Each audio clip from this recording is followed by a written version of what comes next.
People ought not be so frightened of ghosts. They are merely talking shadows, chattering away endlessly about their past affairs.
We got ourselves a straggler. Be silent. Close your eyes. Are you quite finished? Steady. Observe. Do you fear the dark? Look, a rainbow!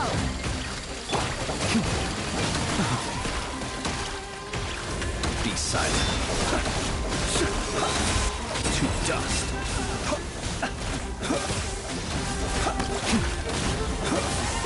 Observe.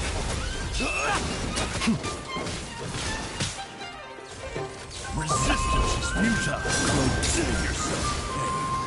Be silent. Night falls. Intel. Silence.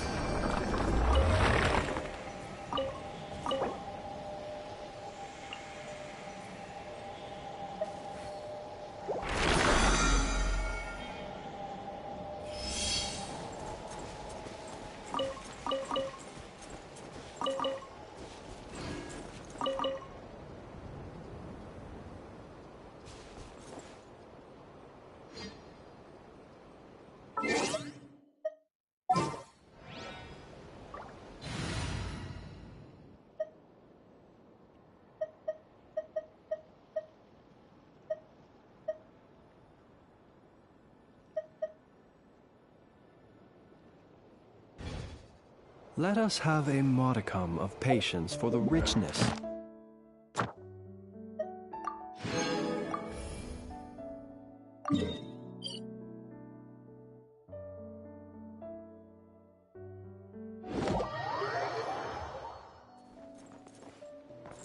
Ad Astra Abyssos. Thank you for completing today's commissions.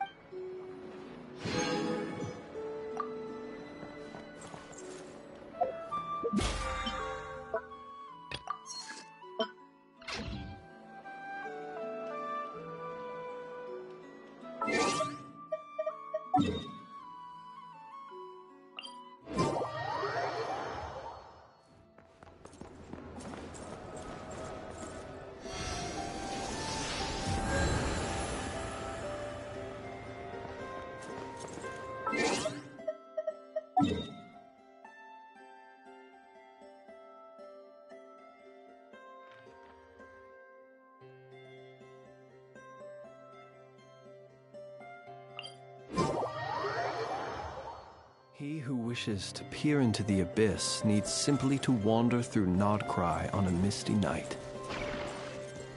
The march of the wild hunt will be sure to drag him into the darkness.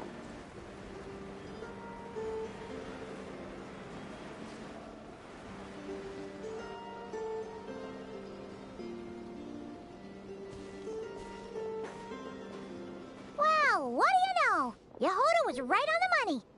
This Phantom really is your spaceship. But that's so weird. Why would it show up here? Is it some kind of projection? Or a ghost? Like, maybe it no longer exists, but somehow it left an afterimage? Ah, you're already here. Miss Lauma, what a surprise. I thought you were busy with festival preparations. I was, until one of our people informed me that a strange sight had appeared at Star Sand Shoal. No one's ever seen something quite like this before. I thought I should see it for myself. Same here. Oh, so we heard that these things appear around the festival period. Any idea why that is?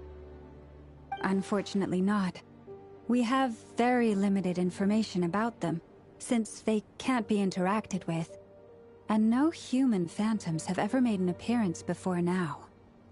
The most we've been able to deduce is that these sightings appear to be connected to the increase in Kuvaki energy around this time. Yeah, seems like that's all we can do. This is all so confusing. Allow me to lend you a hand.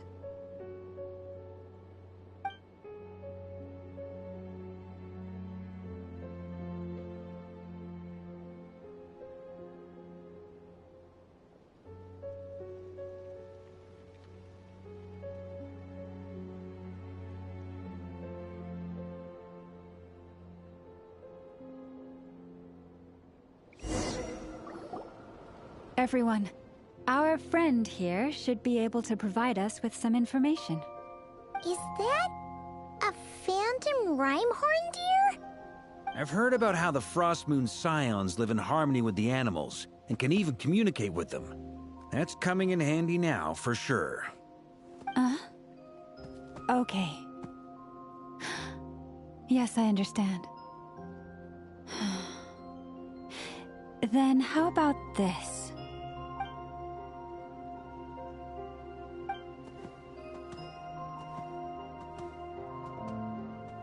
Oh, it's leaving. It appears to share our curiosity about this giant spaceship, so I asked it if it wouldn't mind investigating along with some friends. In return, I told it about some nearby spots where the wild fruit grows abundantly. We may live in a different era from these phantoms, but I trust that the terrain, climate, and ecology here are more resistant to the effects of time than some things are. Let's give them a moment and hope for the best.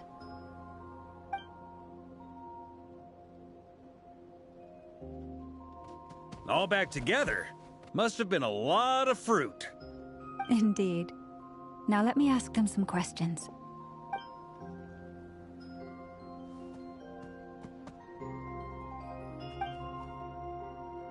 It did find a lot of wild fruit, enough for them to feast for a long while. This puffin circled in the air several times, but didn't spot anything out of the ordinary. Certainly nothing to do with the spaceship. Huh. Well, it definitely makes sense to get a bird's eye view. Indeed. Other than that, I was also thinking that the world these phantoms see is also different from ours. Oh, I get what you mean. The wild fruit exist in both times and spaces, but there might also be things that only exist in that space-time, which we can't see. Good point. Great thinking, Lauma. Blunthorn rhinos can use Kuvaki to shift great rocks, but this one says it couldn't get that ship to budge by even an inch. The sniffer mole tried too, but despite being a skilled digger, it could not get through. They say that the spaceship looks robust and undamaged. It seems completely impervious to any and all attacks. Whatever lies within is well defended from harm. So, just like us humans, there was nothing they could do about this spaceship either. Yes. Still, they deserve our thanks. We are grateful for all your efforts, dear friends. Now go, and enjoy your feast. I've noticed some other human phantoms gathered nearby. Come on, let's go talk to them.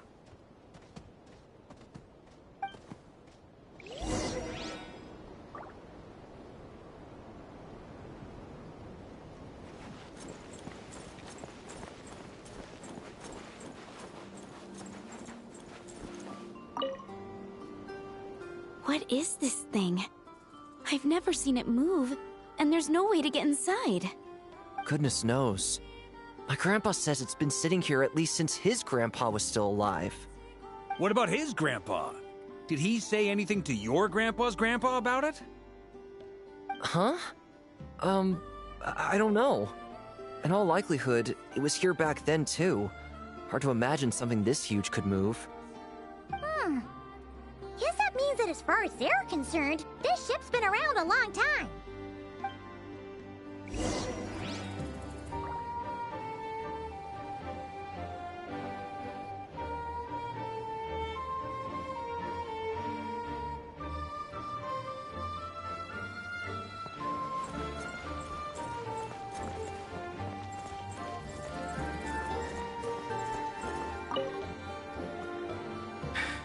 Come on, brothers. If we can get even a small chunk off of this thing, it's gotta be worth a fortune. Today is the day we strike it rich. Huh? You mean Paimon? Yes, brother, I shall join you. Let's make our fortune. We should go with them. What the? This thing is crazy tough. I can't even scratch it. What's it made of? Sorry, brother. Looks like we'll have to seek our fortunes elsewhere. Enjoying yourself? I was just seeing if I could influence this phantom's perception by playing. But nope, no dice.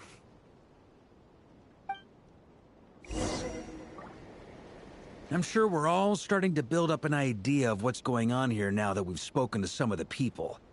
These phantoms are reenacting real historical events in Nod Krai. It's almost like we're in some kind of interactive stage play. We can talk to the actors, but the plot is fixed, and we can't influence it. It makes sense. History is set in stone. The objective facts of the past cannot be changed. Paimon totally thought you were just goofing around earlier. But actually, you were doing some serious investigating. Of course I was. Anyway, at this point, I think we're forced to conclude that although the Phantom spaceship is right there in front of us, we aren't going to learn much about it from these people.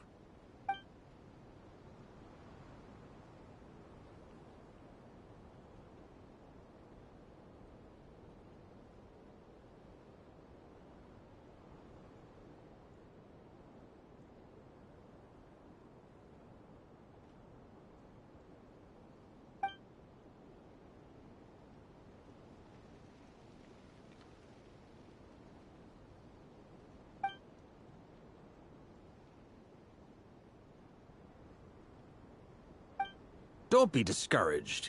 If nothing else, this is proof of the ship's existence. And think about it. So many people tried to hack their way inside, but no one could get the door open. It's made of very tough material. To me, that says that we'll either find the ship itself or the story behind it. It's just a matter of time. Huh. Every now and then, when Varka gets serious, he actually does seem like Grandmaster material for once. I wonder how the others are doing. Let's head back for now. Sounds good. Also, drinks are on me if Team Knights of Favonius is the first to finish. Wait, we have a team name now? Am I in Team Knights of Favonius as well? You're very welcome to join. We've even got a cathedral ready for you. Isn't that technically blasphemy? You wouldn't dare make a joke like that if Barbados was in earshot. Nah, I'm sure Barbados doesn't mind a little harmless blasphemy once in a while.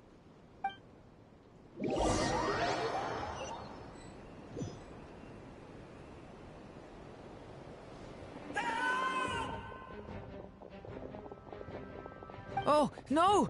Get away! Oh.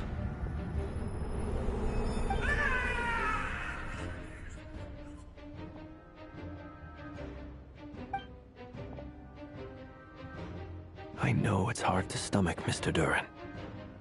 But as I'm sure you've noticed, there is nothing we can do to intervene in that which unfolds before us. But we have to at least try. And try you have. But are you aware of how many unsuccessful attempts you've made now? I wasn't keeping count. I'm afraid this is the 39th failure so far. Or the 5th if we're only counting this particular victim. There are no indications that these phantoms may be altered in any way. You seem to have calmed down a little. I'll make us a fire. You should rest and have some water. Feeling any better now, Mr. Duran? May I ask a few questions? Be my guest. What exactly are we witnessing here? What happened to those people? My guess would be that we are seeing Nod Krai during the Conrian Cataclysm. Would that be accurate? Conria. That is correct. As you know, once the Abyss senses even the tiniest crack, it floods in and spreads like wildfire. There was a time in the distant past when it permeated all of Nod Krai, causing immeasurable harm. The people paid a terrible price to heal this land. Then, 500 years ago, the whole of Teyvat suffered an abyssal disaster. Once more, Nod Krai was dealt a devastating blow. I see. In the face of the abyssal onslaught, all were like grains of sand tossed around by a tidal wave. Be they human, fae, or god. The moment you witnessed is but one drop in a whole ocean of catastrophe. All right. I guess that answers my second question, too. I wanted to know why there's nothing I could do to help them, and that's because what we are seeing is history. That would be my guess as well. As I understand it, history and fate are not all that dissimilar. The latter may be unseen to us, but both are immutable. Yes. Fate was determined long, long ago. I still have a couple of other questions for you, Mr. Flintz. You mentioned more than one abyssal disaster that has struck this land in the past. How can you be sure that what we're seeing is from the Conrian incident? And also, how are you able to stay so calm when you're talking about these events? From everything I know about you, you're not cold or ruthless, and you're not indifferent to the suffering of others. Alas, I am forced to show my age. I must be 600 or 700 years old by human measure. Wait, so you... One is not easily moved by history when one has witnessed the truth firsthand. I'm sorry. You needn't apologize. Your passion is a good thing to have. Treasure it, because someday you may find it in terribly short supply. Now, at the risk of offending you, I have a question in return. Your curiosity toward the Abyss, is it born from hatred or because you sense its call? I only ask because I kept a fragment of Rerear's body in my lantern for a short time. Specifically, his heart. So I know what a burden it can be to carry the Abyss with you. And I hear its power growling from somewhere within you. In my eyes, your mere existence is a miracle. My honest answer is... I don't know. I don't think I have the confidence to say for certain. What I will say is the Abyss is not the only issue that haunts me. Even before I became who I am today, the question dogged me constantly. Should I even exist at all? My doubts remain unresolved. But when we fought Rerir, something became a little clearer to me. Sometimes it is the darkness within us that allows us to achieve the impossible. I certainly got the sense from your 39 attempts that you were trying to achieve the impossible. It sounds like you've resolved to see the truth for yourself. Absolutely. In that sense, he and I are quite similar. Then I wish you every success. I look forward to the day of your transcension. Well, if everyone's caught their breath, I suppose we should head back. Oh, and one last thing. I'd appreciate if you kept our discussion about history a secret.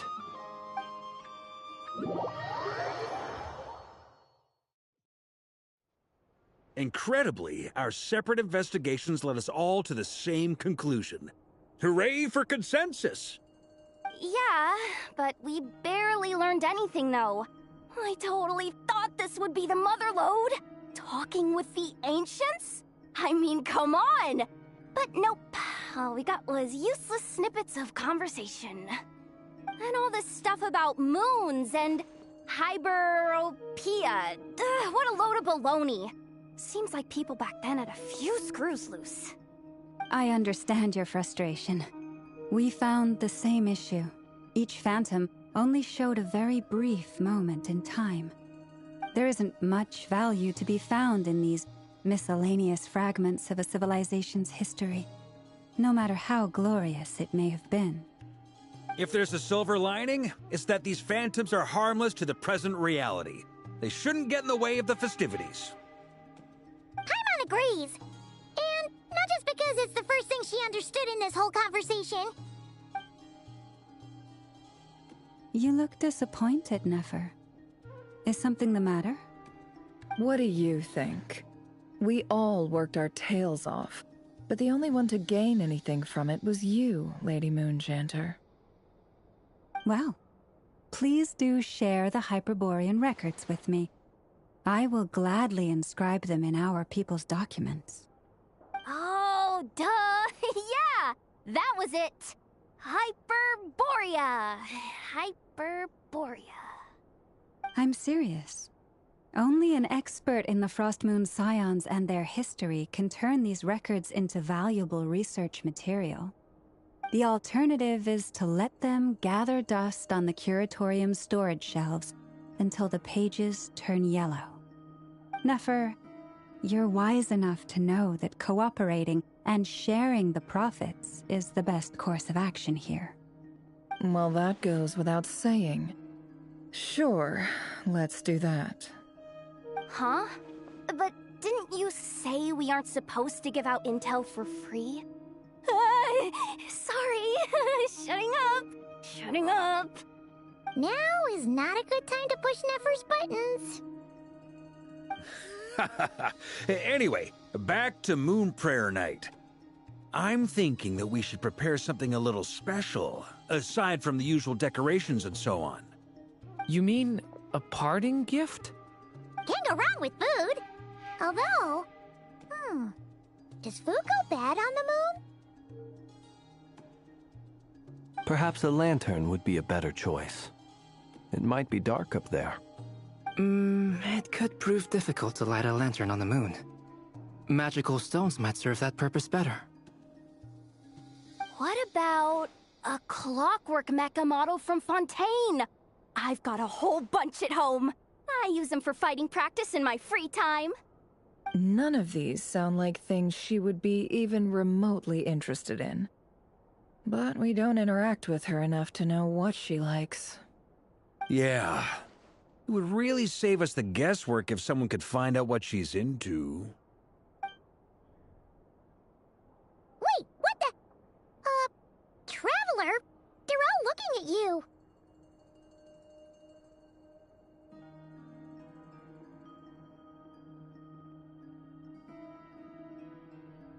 Great! Haha, problem solved. Now, I need to stop by Dory's. Gonna need her help sourcing a bunch of stuff for the festival. Then let's leave it there for now. We all have our own business to attend to. Traveler, if you find out what Kutar likes, let us know right away.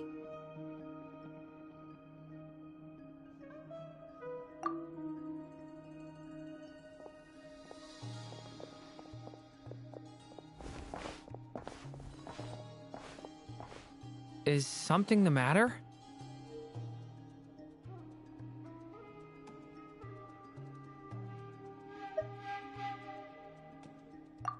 I'm fine. It's just... I'm still feeling a little rattled after witnessing the horrors of the Abyss. But it's okay. This is something I have to work through. I'll be alright. Thanks for your concern. Well, don't put too much pressure on yourself. If you ever feel like something's wrong, physically or mentally, we're here to talk.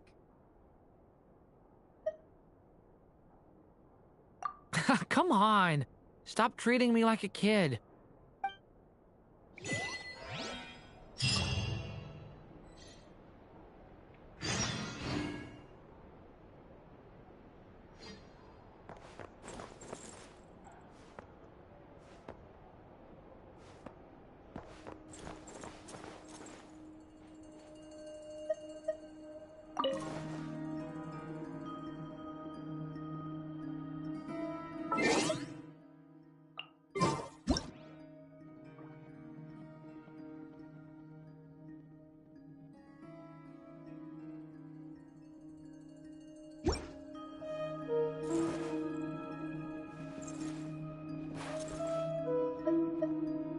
Which is why we need a lantern guaranteed to work on the moon. Yes, I have a few ideas, but the lantern itself is the easy part. The real issue is how little we know about the lunar environment. Wait, you two are serious about this? Let's just say I'm intrigued by these shining magical stones that Mr. Albedo has mentioned.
Everything...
here? Weren't there a few Kuhenki here last time, too? Where did they all go? Walkies? For Kuhenki? You're not pets, you know. Oh, well. Looks like we just came at a bad time. Let's try again tomorrow. There's still a few days until Moon Prayer Night, so we're in no rush. Besides, she needs time to rest anyway.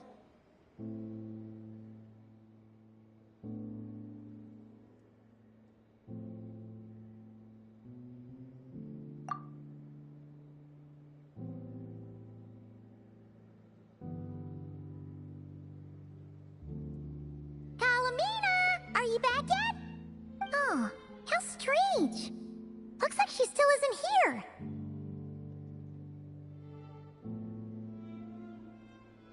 Right? It's not like her to spend so much time outside.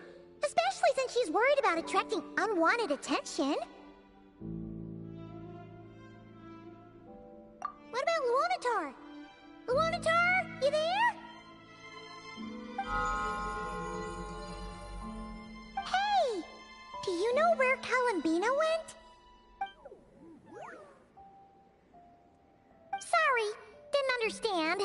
But if you know where she is, could you take us to her?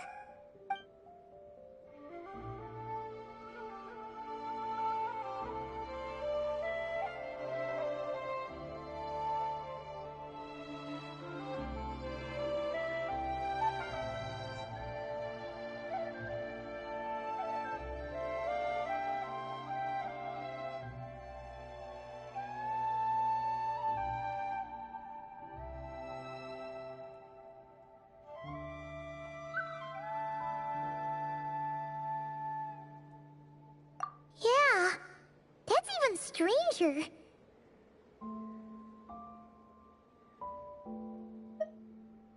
What about him? Oh, that's not good news. They change color when Kalambina gets weaker, right? And they look super pale right now. Good idea. She might know what's happening.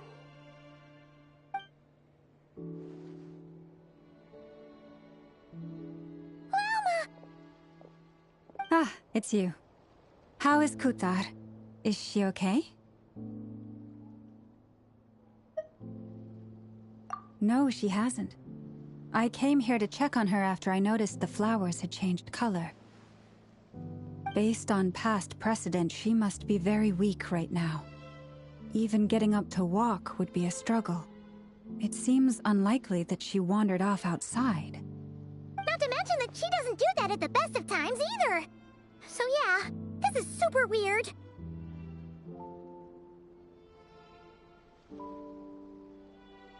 No. Very few people are in the know about Kutar's whereabouts. And if anyone suspicious had visited, they'd have left some sort of evidence. Come on, let's go to Nasha Town. If anyone has seen her, someone there will know about it. It's Nod Krai's information hub after all. Makes sense. Let's go!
human. Is it just Paimon, or is this stall kind of suspicious? It's never been here before, right? No, I don't recognize it. Alas, your free and easy adventure time is over. Now, prepare to face the final boss of Nod Krai. Whoa! Where'd that voice come from? Not sure, but it's definitely hostile. No, no, no, not that way. The final boss is right here. The sniffer mole? That's the final boss? Surely not. Also...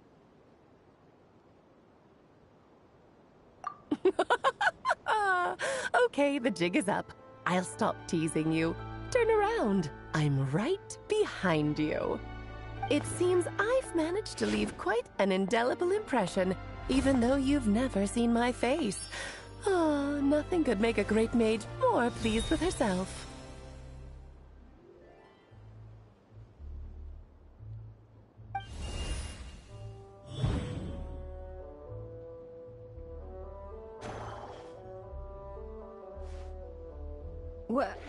What is going on?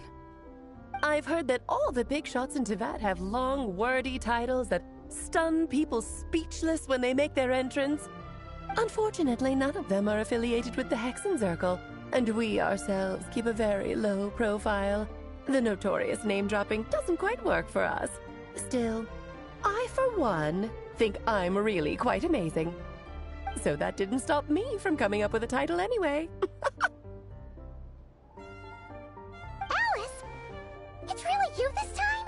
Not a lantern or a Dodoko, but Alice in the flesh? Oh, that's right. So, what do you think? How does it feel to finally meet me? You look like... What is that supposed to mean, I'm the mother of Klee, Teyvat's #1 cutie. How old could I possibly be? So she's a friend of yours? Kind of. This is actually the first time we've seen her in person. I see.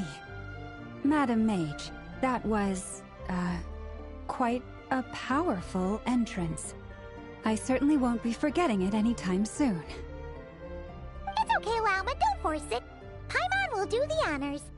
This is Alice from the Hexen Circle. She's a friend of ours. And of Arcus, too.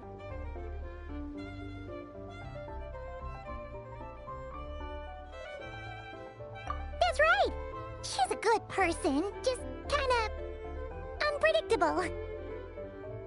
Well, what is the human heart if not unpredictable? If we could not do as we please, how would we differ from machines? I am Lauma, Moon Chanter of the Frost Moon Scions. It is a pleasure to meet you. Oh, I know. Before you got here, I spent a good, 15 minutes getting up to speed on Nod Krai's present situation. In other words, I've read the whole in the last episode part, so we can skip the pleasantries. Fair enough. Well, Miss Alice, I can already tell that you have quite a unique personality. You'll get used to it. Paimon sure is. So anyway, what are you doing in Nod Krai, Alice? Oh, I thought I told you already. This time, I'm the final boss. And what a formidable foe I shall be. Powerful, confident, decisive, and good luck finding my weak spot. You will never succeed. Oh, drat! My one weakness, and you found it in an instant. Fate has been dealt a devastating blow.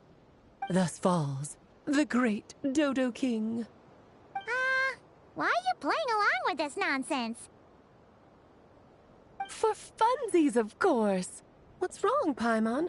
Are you disappointed in me? Am I a gigantic letdown? No, it's just... you seem like a busy lady. And this is the one time you've shown up in person. Paimon figured it would be for something more high stakes than just goofing around. You're quite right. I'm here in Nod Krai because something big happened. Something big enough it caught the attention of the Hexen Circle. It concerns the 3 moons, Tevat's borders, and of course, the moon goddess you are currently searching for. Kind of. Why don't we discuss this over a pot of tea? My main reason for coming on this trip to Tevat was, of course, to have some fun. But I do technically have a job to do as well, namely, maintaining the stability of Tevat's borders. I'll skip over the complicated parts, but to sum it up, abyssal energies are all that lie beyond Tevat's border. We'd find ourselves in a real pickle if they ever made it through. And the phantoms you've been seeing are a sign that the border has been disturbed. Ah, no wonder they tend to show up around Moon Prayer Night. Is it because the real moon is now so close to us that its power can cross the border? In part, but only a negligible amount passes through. Just enough to influence the verdant crests and so on. And as you've noticed, there has been an unprecedented number of phantoms appearing this year. The influence of the moon beyond the border cannot explain this. No, there is another far greater factor at play. The trilunar syzygy. A trilunar syzygy? Eons ago, before the heavenly principles came to Tevat, it was the then 3 moon goddesses who controlled the laws of this world. Oh, that's exactly it! The 3 goddesses split these powers amongst themselves, promising never to consolidate them into one singular body. This was meant to keep the world stable. But, fast-forwarding to the present, the eternal moon's marrow is with you, while the iridescent moon's marrow, which should never have appeared in this world, has been retrieved. Add that to the presence of a moon goddess in the flesh and... the power of all 3 moons is gathered here in Nod Krai. There hasn't been an event like this since the War of Funerary Flame. And it's having a noticeable effect on Tevat's borders.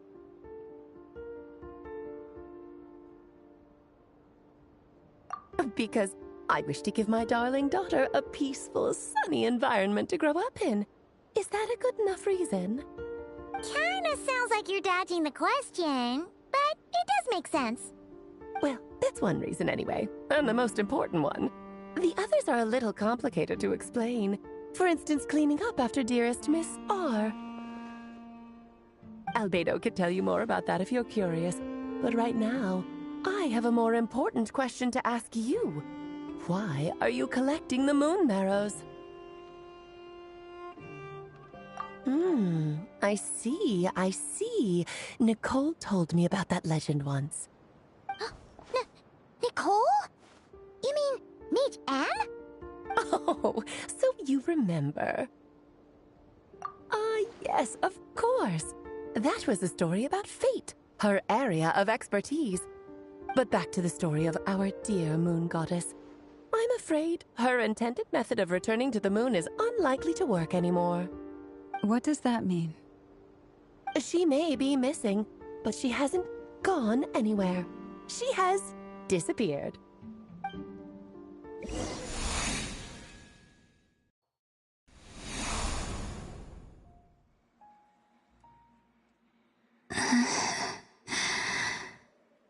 My body is so heavy.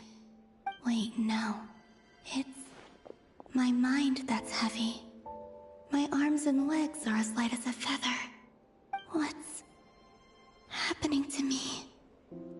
I feel drowsy, like I've been asleep for too long. Is it daytime or nighttime? Is the moon out? I think I'll go for a walk.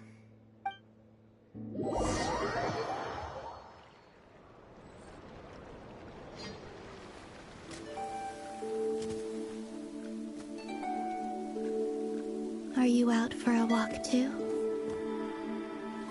Huh?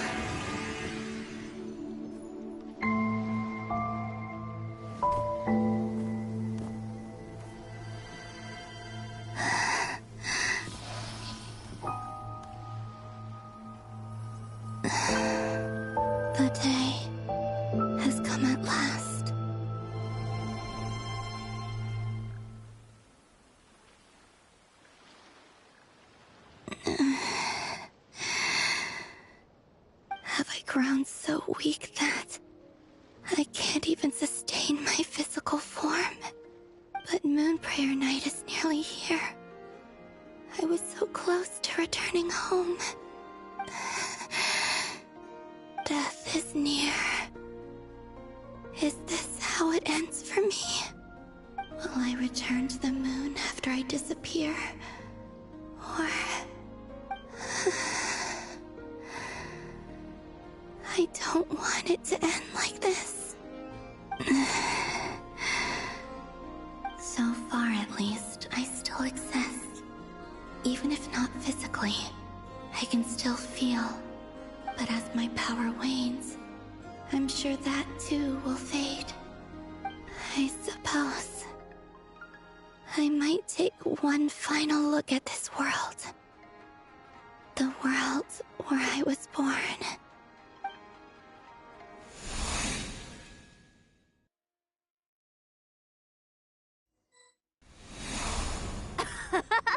Come on! Come on! Wait for me! The Frost Moon Enclave. How much it has changed since I was born. These decorations, they're so heavy. It's times like this when you kind of wish men could be priestesses and acolytes. How fascinating. I've never had the chance to be privy to people's private lives in this way. In the past, people would get so solemn and serious the moment I showed my face. Like they were frozen stiff. Karina, Lametti, it's time to eat. Coming! I want to watch them a little longer.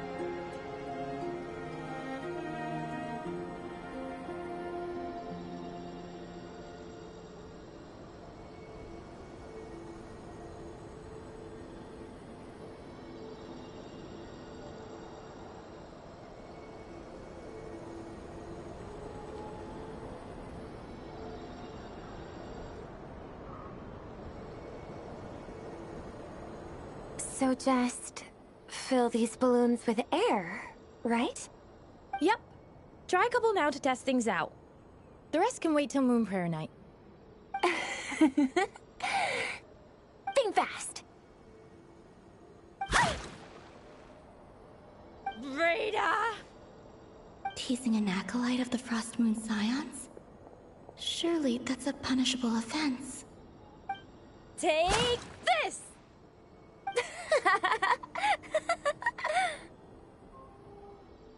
Huh?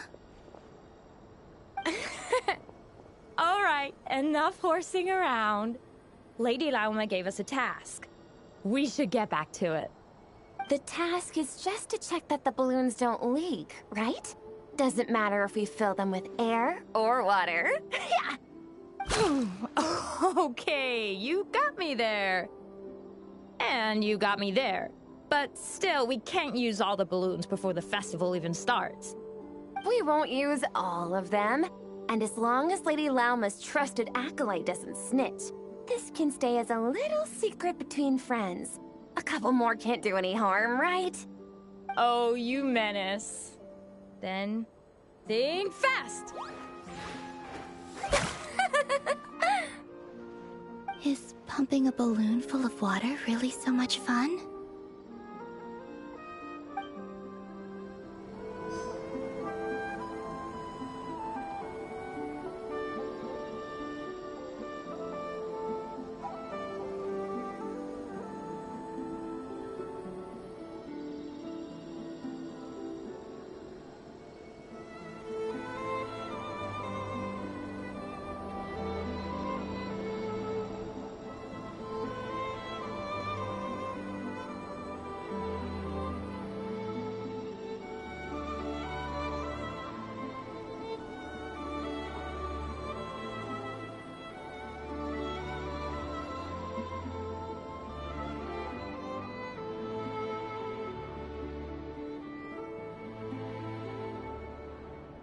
I'm sure you're both tired from playing all day. Come on, eat up.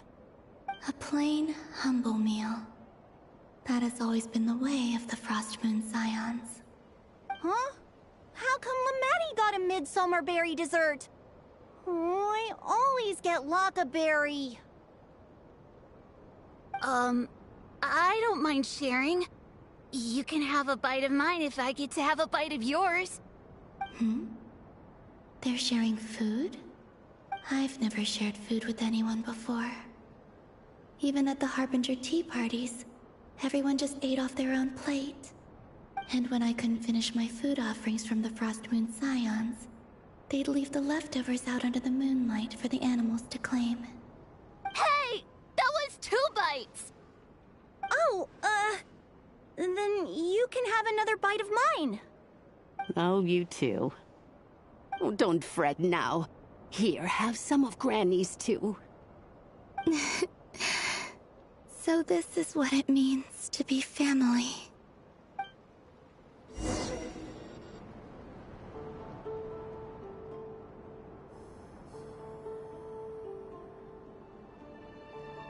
I'm seeing so much that I'd never usually get to see.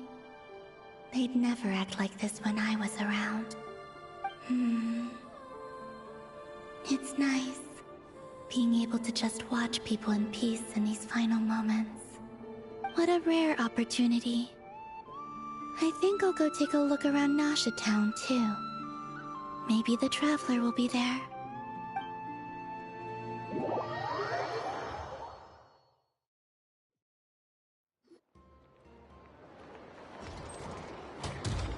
After the War of Funerary Flame, the Moon Goddesses were no longer recognized by Tevat.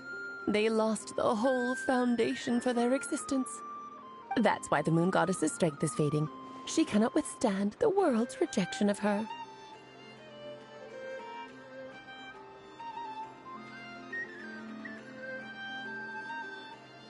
To be more pedantic about it, the Moon Goddesses did something to offend the Heavenly Principles, and that's why they were ousted. Something of a recurring theme in Tevat's history. Theoretically, speaking so candidly should put me in their crosshairs too, but they can't tell me what to do. I'll say whatever I want. Anywho, the Moon Marrow energies were but a drop in the bucket for her, and that battle against the Ray Hair of Solnari only weakened her further. Fortunately, it happened close enough to Moon Prayer Night when the Kuvaki concentration here is high. That's the only reason she managed to survive this long. What do you mean, fortunately? You said she disappeared. We're too late. Oh, what a headache. I thought this was all common knowledge. I guess I have some more explaining to do. Okay, buckle up. It's time for another lecture.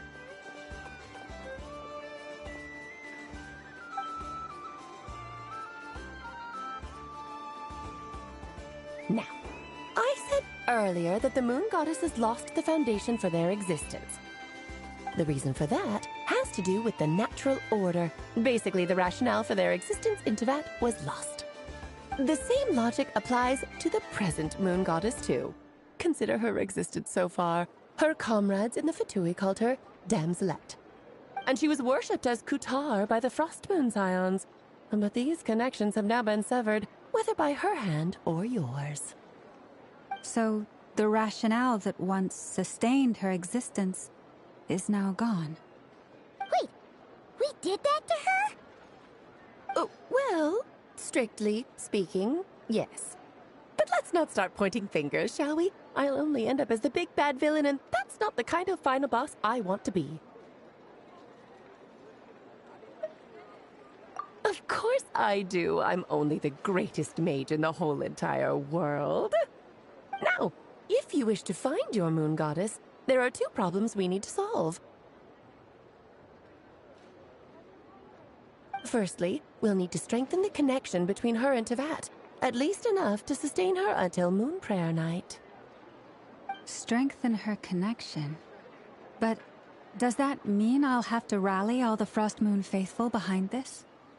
I'm afraid a bygone faith and a former home won't be of any help to her now. Do you know her name? Her name? Oh, yes. Names are very important things. A name is a fundamental concept that anchors one's entire existence.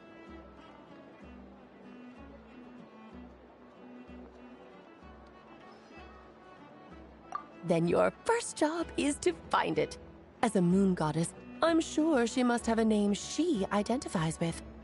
Neither Columbina nor Kutar is her true name, and she's never really accepted either of them. So, finding out her real name is enough to sustain her existence? Yes, I know it sounds like a small step, but every journey begins that way. So for now, that's all we need to focus on. The second problem is with her plan to use the moon marrows to return to the moon. Unfortunately, piercing through the false sky will take an enormous amount of power.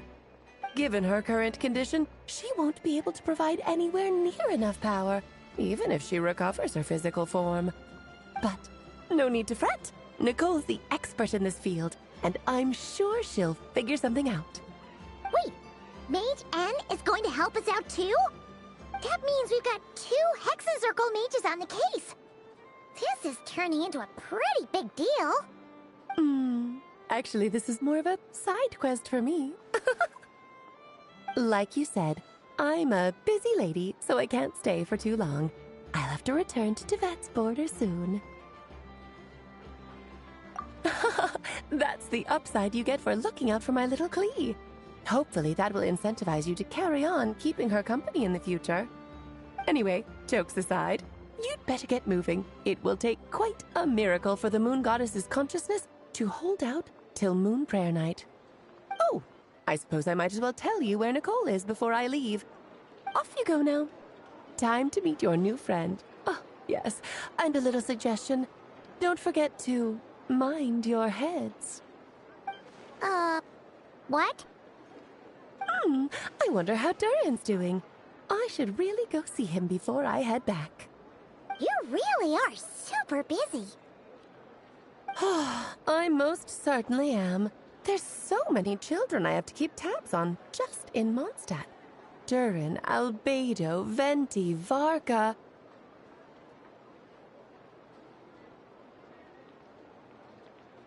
Klee didn't make the list, huh? Of course not. Klee is my pride and joy. I have no qualms about her, because she's the best child in the whole wide world. Yeah. Klee's a little angel. I'm glad you agree. Well, all the best. See you when I see you.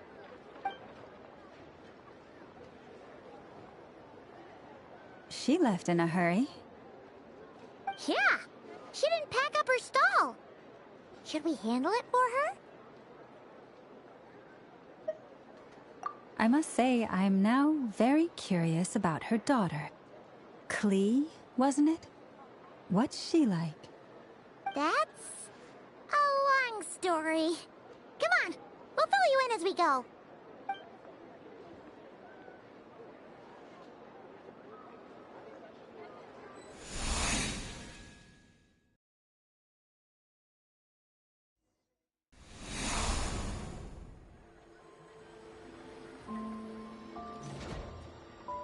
What a lively place. I've never experienced Nasha Town like this before. Hey, you old geezer! Your hammer's rusted through! Who are you calling old geezer? Are they quarreling? I'm looking right at him! You've really gone downhill since giving your daughter free rein in the workshop. Can you even swing a hammer anymore? It shouldn't take you days just to fix a single chair. You might as well use that hammer to massage my back for all the good it's doing. Don't run your mouth, or you'll get a back massage that'll put you in bed for the rest of your life. Look, the materials haven't arrived yet, all right? You know how busy it gets in the days before Moon Prayer Night. I'll bet you send all the materials to your little princess. Blood's always thicker than water, huh? All right, you've made your point, Uncle Koski. As soon as the materials arrive, fixing your chair will be the #1 priority. And Dad, if you've got time to chat, why don't you lend me a hand, See? Lolka knows what the score is. I guess they're friends. But the way they spoke to each other was so ugly. Then again, it wouldn't be the first time I've seen something like this. Columbina! Sing outside my door in the middle of the night one more time, and I'll unscrew your vocal cords. You hear me? Oh, Sandrone. So that was her way of trying to be friends with me. What a pity. I won't get the chance to say any ugly things in reply.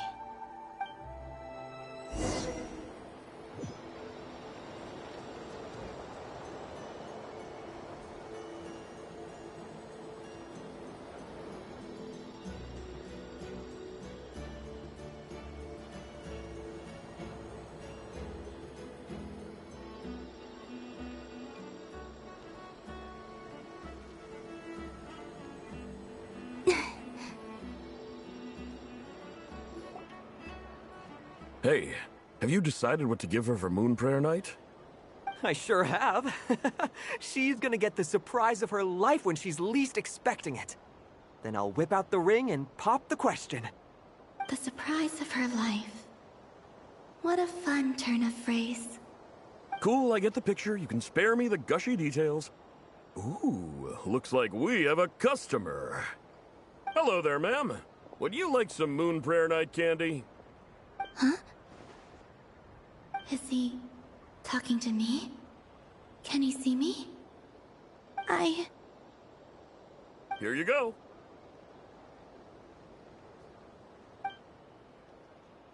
Oh.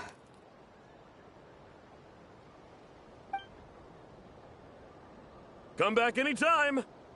Right. Now, where were we? I don't know why, but I still held out hope.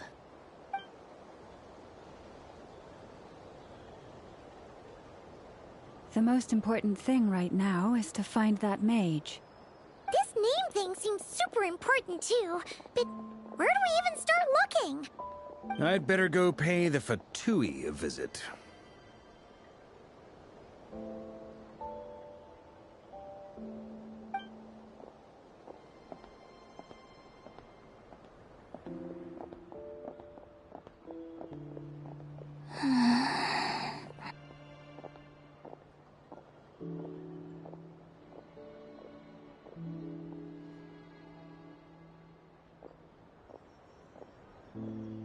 Columbina?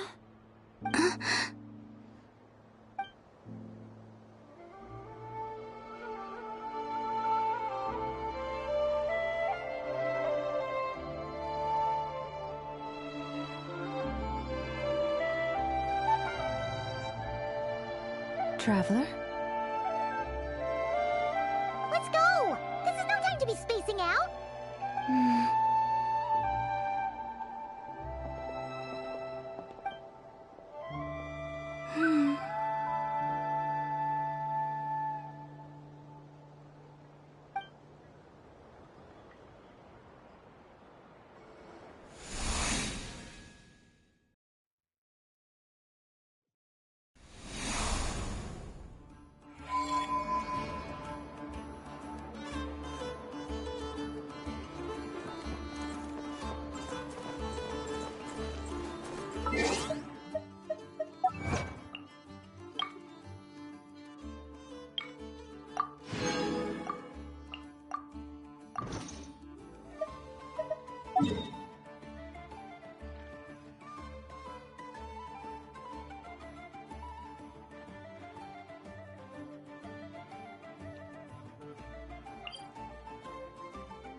Where are they going?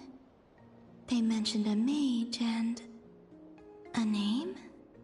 So, Mr. Varka, are you acquainted with this Nicole? Or should I call her Mage N?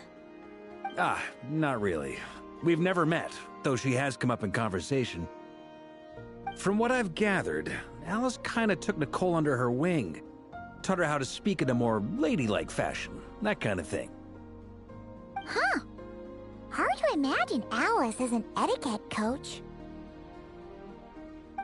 Yeah, Alice is a larger-than-life personality, I'll give you that. But then again, that's why she's able to draw such an eclectic mix of people into her inner circle. If I remember correctly, being an interesting person is actually one of her main entry requirements.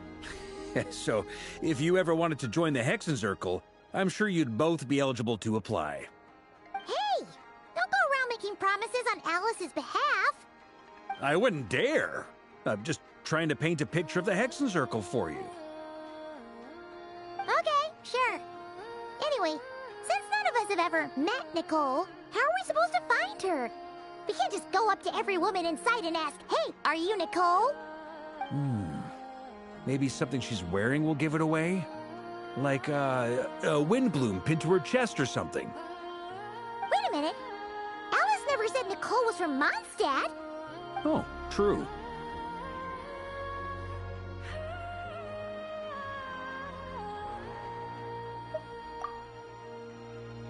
That would be...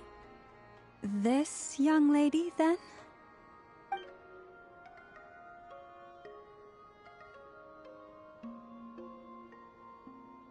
Hey there! Sorry to disturb you, but... are you Miss Nicole? Varka, Knight of Boreas of the Knights of Favonius. Alice might have mentioned me before. Ah!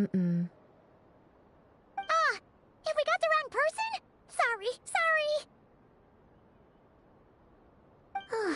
Well, this is awkward. When I shook my head, I meant, no, Alice hasn't mentioned you before.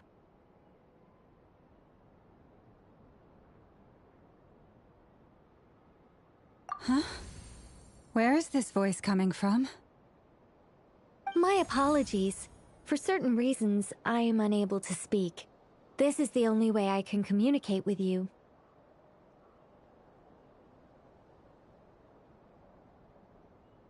It might take some getting used to, but I hope you can understand. Hey, it's fine. I'm more shocked by the fact that Alice never speaks about me. I mean, As for you two, we have crossed paths twice before, but it is nonetheless a pleasure to finally meet you. It's really you! Thanks for all your guidance in the past! You're quite welcome. This time, things are different. We have reached the unwritten pages of the story. You might say that we stand at the crossroads of fate.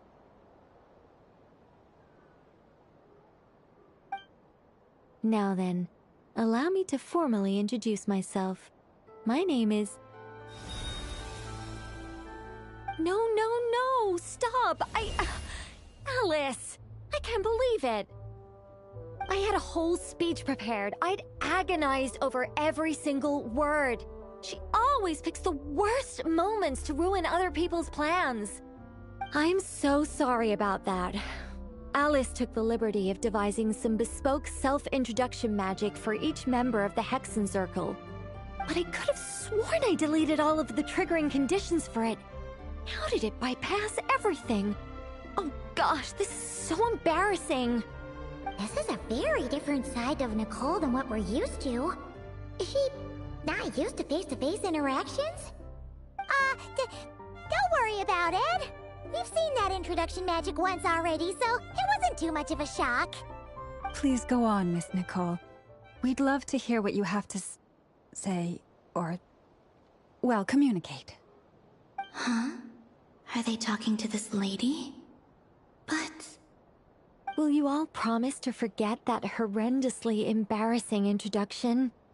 sorry, embarrassing. When?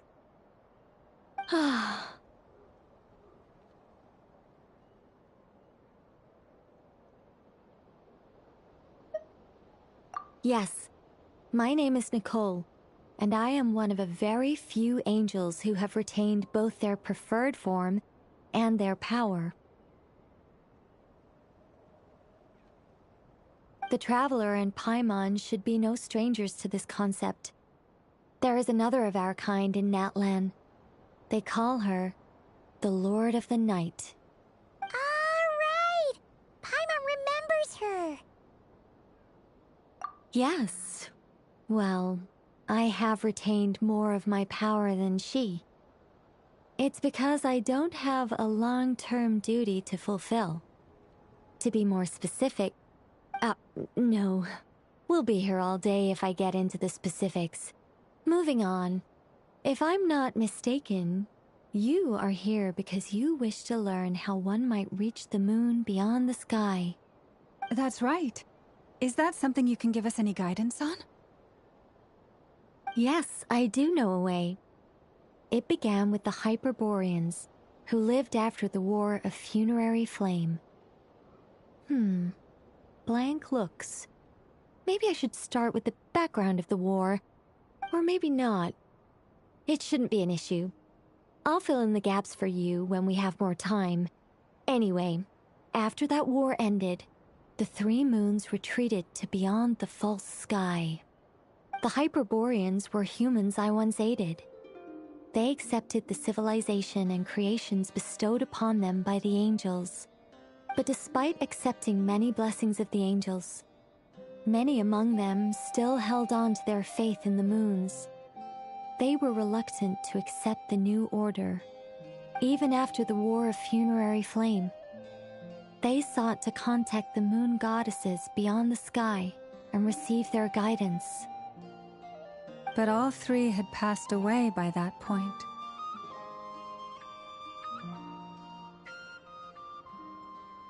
This mage has a unique method of communicating. Is she talking about the moons? Yes, but they did not know. And so, still they prayed for the moon goddess's mercy. After building titanic structures that consumed vast amounts of Kuvaki, at last they glimpsed the moons and heard their voices. But of course, they were gravely disappointed. For it was then that they realized the three moon goddesses were dead. Oh, that's such a sad story. It is. Humanity was in a very sorry state at that time. The angels who had once aided them were gone, and the War of Funerary Flames had left them homeless and destitute. Just a second, I gotta ask. How relevant is all this history to the task at hand? Well, I mean, it's... Okay, it seems we've drifted into irrelevant narrative waters. It's been a while since I've had the chance to speak inside someone's head. As soon as I got started, I lost control and the words just flowed out like a waterfall. What I'm trying to say is... Right, yes, that's it. The relevant part is the ritual created by the Hyperboreans. The fact that they bypassed the false sky and saw the true moons implies that they successfully built a connection between Teyvat and the outside world. Which means, with enough Kuvaki and a sufficiently stable connection, it should be feasible to send one person over the border. Okay, so they built some kind of portal? Oh, yes. A portal. Yes. Is something wrong? You sound disappointed. I just didn't expect you to summarize it so well. It turns out I could have said all that in one word, if only I'd managed to think of it. No, please, it's fine. This is invaluable knowledge. I'll be sure to record and preserve everything in writing. Oh, really? Well, in that case, I suppose I could backtrack and add some more detail. I did gloss over a few things so far. Whoa, whoa, whoa, time out. Let's summarize what we've got first. The Hyperboreans were the last ones to use this method, right? So we somehow need to find whatever structure they built and make sure there's enough Kuvaki to power it up. Luckily, we have the moon marrow of both the eternal and iridescent moons, so we're all good for Kuvaki. Which means the key issue we need to focus on is finding the place. Am I right so far? Yes. Although I expect the structure is long gone by now. That said, what if we could take advantage of the phantoms to travel back to a time when it still existed? Well, travel back isn't quite accurate. It's more like we'd be creating a handshake between 2 points in space-time. We wouldn't even have to pick a time when it still existed. It could just be a time when it still appeared in phantom form via projection, or we could project our own phantoms, fold them together at...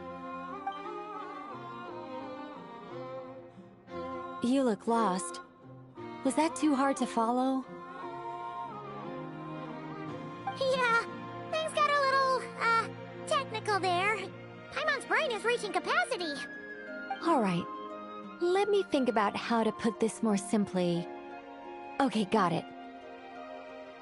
Over the next few days, I'll search for phantoms that we can use. Once I find one that meets the criteria, I'll let you know and we'll regroup. By completing certain rituals, specific individuals will be able to enter the phantom and make it to the Hyperborean structure. If everything checks out, and it looks feasible, we'll just need to wait for Moon Prayer Night, and we can send the Moon Goddess back home. I'm really skimping on the detail here. Is this making any sense at all? I think so. For now, we'll just wait to hear from you. Yes. Basically, yes. Great. Counting on you. In the meantime, we'll focus on finding the Moon Goddess's name. My name? Are they looking for a way to stop me from disappearing? Excuse me, Miss...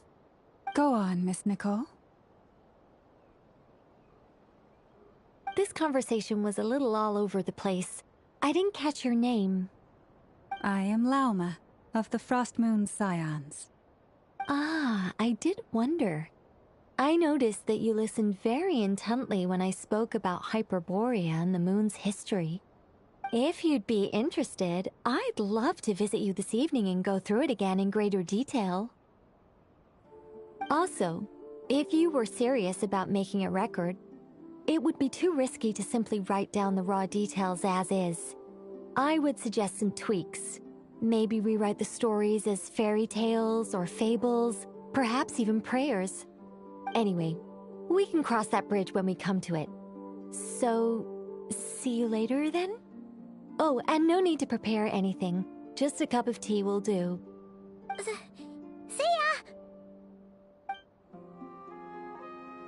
She seems friendly. It's just... It's so nice to find someone who's actually willing to listen. I've been dying for a chance to finally go through all this systematically from start to finish. Any longer and I'd probably start forgetting it. Now Paimon gets why Alice told us to mind our heads.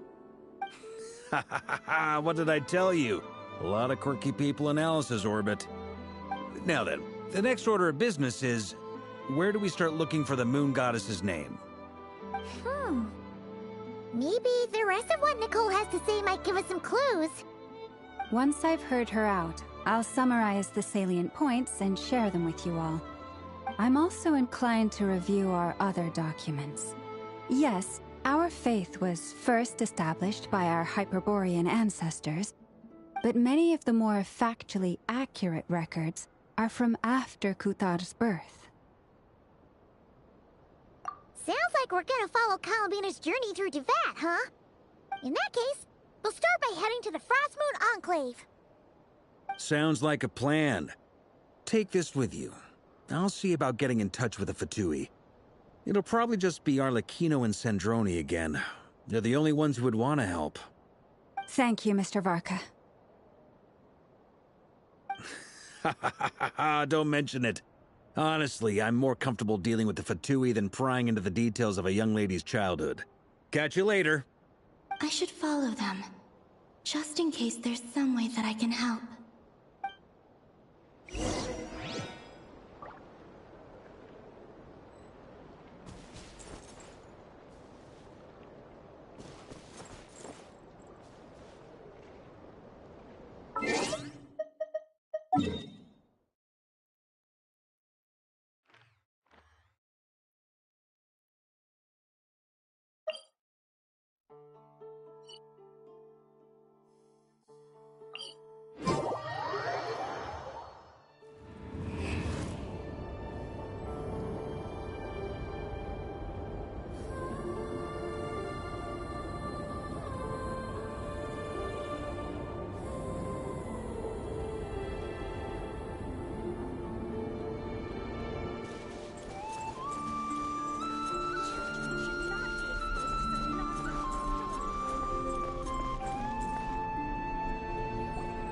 A while ago, I took the time to organize all documents in our possession that pertain to Kutar. What you see here is the material I consider reliable. Hmm? You're saying there's unreliable material too? Yes. Most of the information we have was transmitted through an oral tradition. Inevitably, some of her stories were mythologized and deified over the years through countless retellings. That's why I organized them into reliable and unreliable. There's no sense seeking answers in history unless we can ensure the veracity of the historical record. Makes sense. Alright, let's take a look through.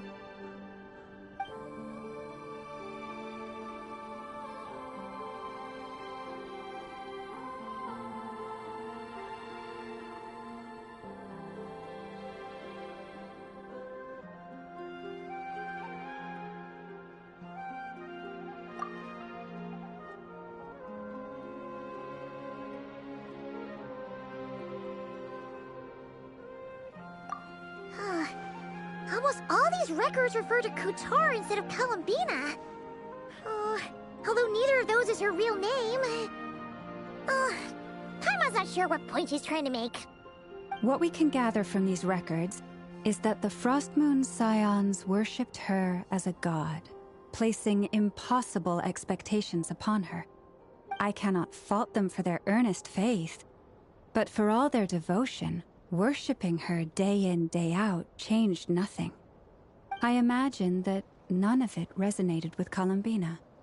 It wouldn't surprise me if, even back then, she had already begun to reject the name Kutar and everything it represented. Lauma speaks the truth. When I heard them call upon Kutar with hope and expectation in their voices, they may as well have been calling upon somebody else.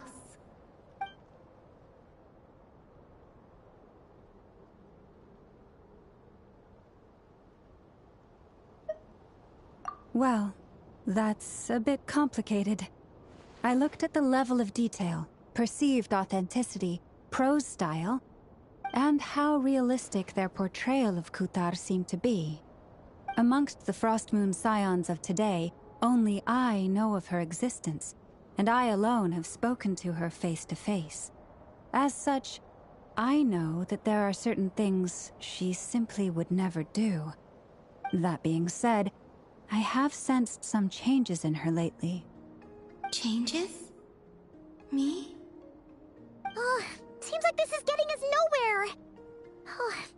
For what it's worth, why don't we check the unreliable sources too? Sure. Give me a moment.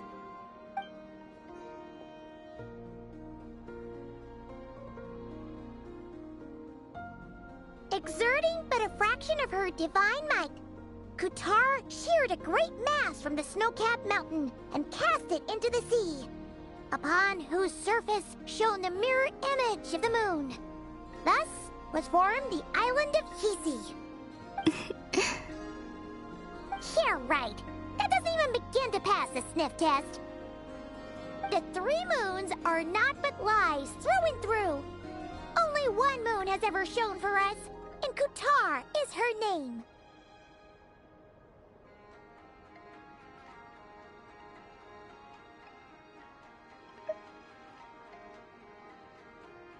The vast majority of ancient texts are filled with fanciful tales like these. I trust you understand my criteria a little better now. Kuthar did not speak, merely gazing into the distance in silence. And where her gaze landed, this was her prophecy. Clearly, whoever wrote this text never even met Kuthar. Otherwise, they'd know that her eyes are always closed. What about you, Traveler? What are you reading?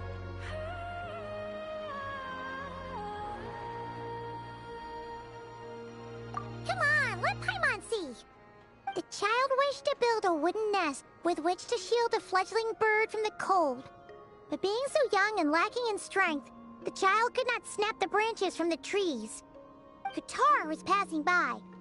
Upon seeing the child, she summoned forth a Kuhenki, who built a beautiful nest for the child.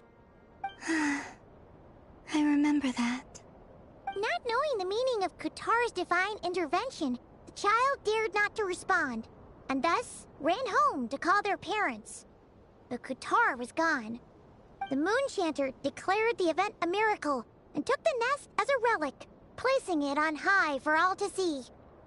The child was named as one favored by the goddess and was greatly respected amongst the people. Yet, no further miracles were bestowed, and this matter was forgotten in but a few years. Huh. Any thoughts after reading that?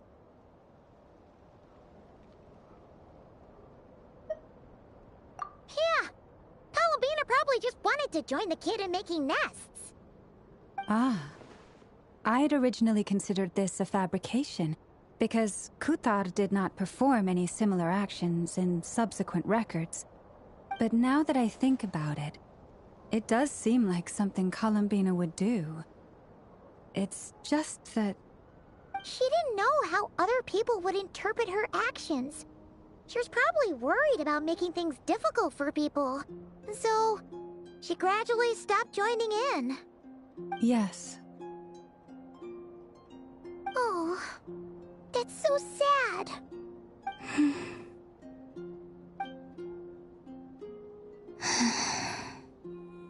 And now, I can make no such gestures of warmth, even if I want to.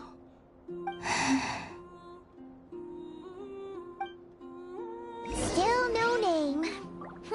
That's a bit of a shame. But we did learn some interesting stories. That's gotta count for something. Barca said he was gonna set up a meeting with Arlecchino and Sandrone, right? Let's go back to Nasha Town and see how he's doing.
I convinced them to stick around a little longer. We were all waiting on people, so I figured having a little company would help pass the time. Ah, so you've been waiting for us? Does this mean that you've already arranged things with the Fatui? Sure does. Now you're back, we can go meet up with them together. How'd your investigation of the Frost Moon Enclave go? Well, we didn't find out Columbina's true name. But apart from that, it went pretty well. Aha, just as well that I didn't tag along then. I'm sure our moon goddess wouldn't want every man and his dog knowing all about her private life. Still, desperate times, desperate measures, I guess. Someone had to do it. So, Varka was waiting on us, but what about you two? Are you waiting for Alice? Oh, no. We already met with her. We discussed that experiment I mentioned to you last time. Oh, and she also handed me this communication device.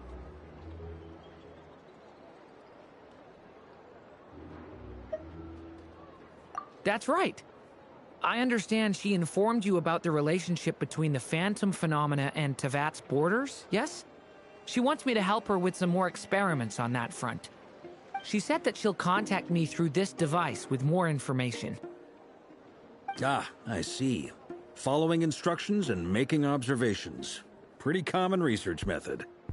Takes me right back to Albedo's lab. Wait, then who exactly are you meeting? Someone you know. Albedo's met him too.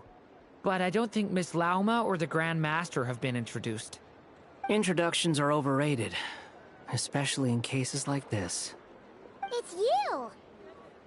So, it's not like the Academia has prohibitions against going abroad. Also, I applied for leave. I've been writing to Hat Guy since obtaining a human form. I've already brought him up to speed on everything that's been going on in Nod Krai.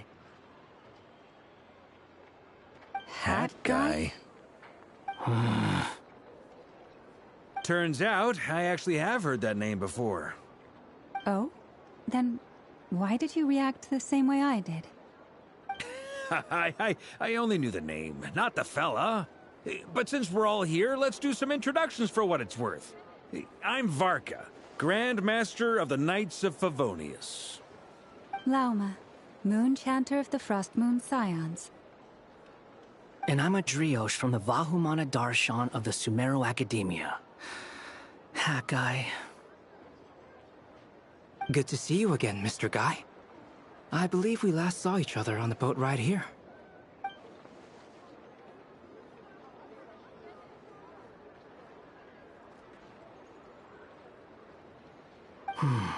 Mind you, the only reason I came here is because there's someone I want to look into. Who's that? The Doctor, also known as Dottore, second of the Fatui Harbingers.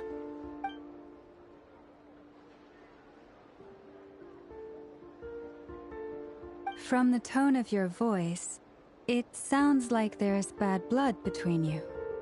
I was reviewing our archives and noticed that a lot of information about him was missing. Left a bad taste in my mouth. That's all there is to it.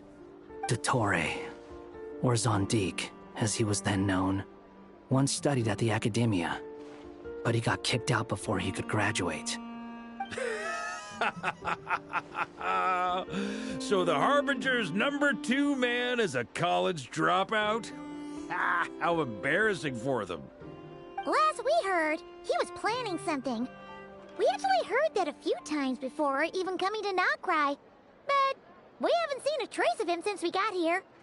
He only appears when something interests him. For all we know, he might have left already. But the fact he did something here at all is worth noting. It'll fill a couple extra lines in his file. Why does it sound less like a file you're writing and more like a criminal record? Anyway, we were just about to meet 2 of the other Harbingers. Want to come along? You might learn a thing or two about him there. Sure. Even though they're Harbingers, well, they're old acquaintances of ours, so, you know, when you talk to them, try to be... I got it. The Frost Moon Scion's relations with the Fatui remain tense. Forgive me if I do not attend. In that case, we'll continue assisting Miss Alice with her experiments. Good stuff. Everyone's having a fruitful time. All right, we better get going. I'll lead the way.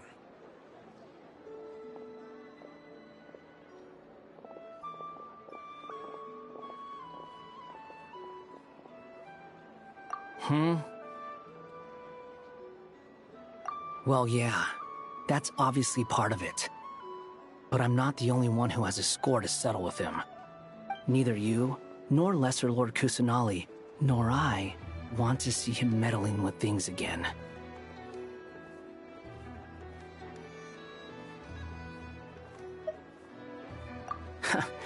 What's the hurry? Don't worry. Pigeons always know which way home is.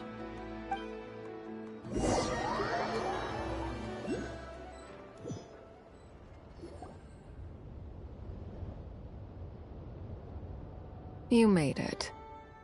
Who is this? A scholar from Sumeru. They call him Hat Guy. He's an old friend of the Travelers.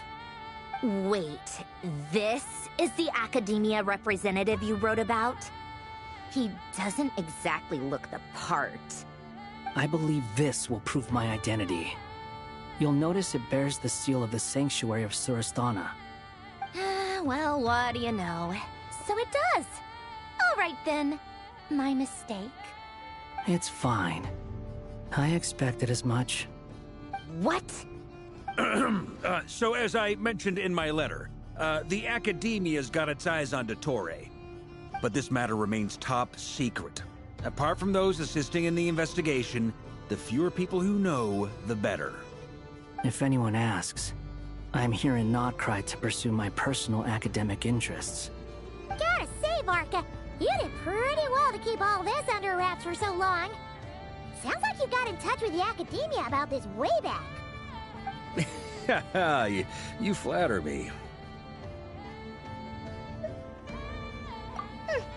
Where do I even start? Remember that time we fought Rerir at Star Sand Shoal? He sure let me have it then, didn't he? I'll bet Dottore had that all sketched out, with me as his convenient little pawn. He could not care less about us if he tried, but hey! The feeling's mutual. Does Dottore really strike you as the sort who values his relationships with his colleagues? Fair point. Definitely not. Which is why I always keep my guard up whenever he starts making suspicious moves. To that extent, our motivations align. On top of which, I consider you trustworthy people. Now, back on topic. In the wake of the Reikir of Solnari episode, Sandrone and I grew suspicious about Dottore's complete inaction during the entire affair. So we tried to find out what he'd been up to, but unfortunately to no avail. He never lets anyone in on his plans. The more he cares about something, the more secretive he gets. Indeed. Perhaps he believes that by keeping a low profile, he can avoid trouble. But that trick isn't going to work on his colleagues. Yeah, I mean, he's been researching the ancient moon's remnants. And he's been trying to get his paws on the moon marrows. Only an idiot would believe he doesn't have something more planned. With this in mind, I returned to Snezhnaya and relayed my thoughts to Her Majesty the Tsaritsa, entreating her to have him recalled. That's pretty direct. Did the Tsaritsa agree? Yes. I made it abundantly clear that the Fatui's business in Nod Krai is almost concluded, and we do not need 3 harbingers in this territory. Her Majesty concurred. Accordingly, Dottore has returned at her orders. I imagine he is continuing with experiments, which no one besides he would ever have any interest in. Common sense might mean nothing to him, but he's not stupid. He knows that no good can come from opposing the Tsaritsa. Smarts alone won't get him all the way. He needs the Rooster's resources and Regrator's Mora, both of which the Tsaritsa can strip from him by waggling a finger. But doesn't he have a track record of publicly following orders while going against them in private? He probably has it down to a fine art by now. Wouldn't put it past him. We worked together on a research project once. Only briefly, but it was enough to show me that we're fundamentally different people. He has no interest in doing things methodically, stage by stage. His thoughts jump all over the place, and the moment his curiosity is satisfied, or he gets the results he wants, he disappears. The only similarity we share is that, once we set our minds on doing something, we will see it done, whatever it takes. Well, we definitely saw some of that in your battle with Rerir. You got so competitive. Ugh, do not remind me. Then I believe we all concur. Dottore will not simply give up. Fantastic. Now this is turning into a whole day of unpleasant memories. Ugh. Are you talking about the moon marrow stuff?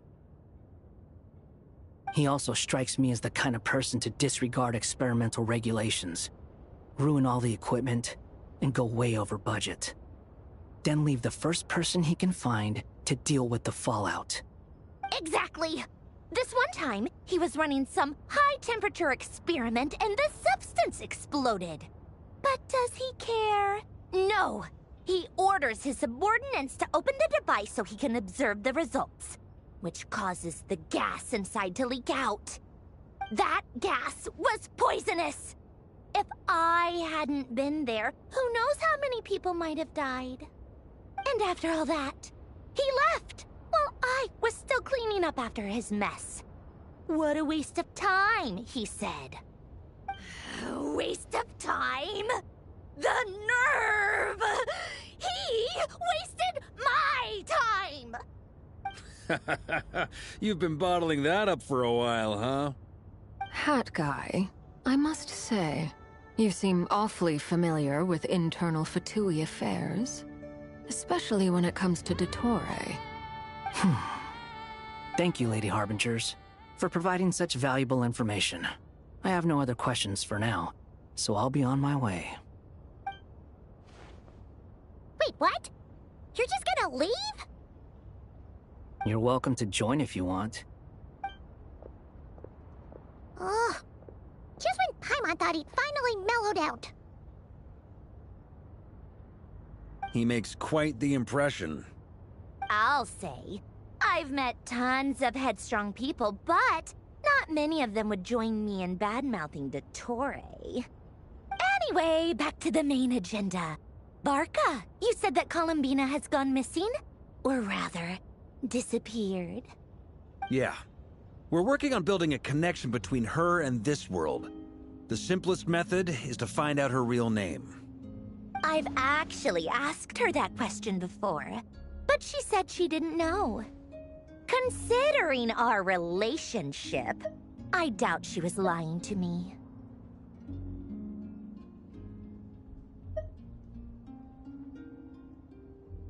As far as I recall, she was never dispatched by Her Majesty to claim a gnosis or anything like that. The Tsaritsa's plans had long contained a place specifically for her.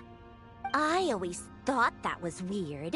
What could she do that the rest of us couldn't? Knowing what we do now, it's probably something related to Kavaki, right? More than likely. When she first arrived, Columbina would often go to Her Majesty and ask when she could start the task assigned to her. But Her Majesty always gave the same reply. The time has not yet come. So she spent her days in Snezhnaya doing basically nothing. The Tsaritsa has summoned a beautiful blind maiden to be a harbinger, giving her the third seat by virtue only of her enchanting voice. It was a dumb and stupid rumor, but the reality of the situation made it hard to refute. And what happened after that? I imagine she stopped caring.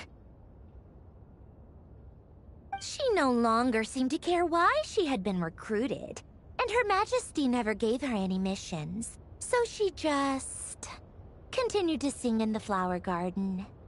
For my part, I was busy. So busy, in fact, that watching someone be that idol had me fuming. But still, I got the sense that she had long been used to a life of other people claiming she was needed. when she wasn't? I just felt that having a place to stay would cost me something eventually. And so I waited quietly for the day that I would have to pay the price. And on the other end of that spectrum, you had me.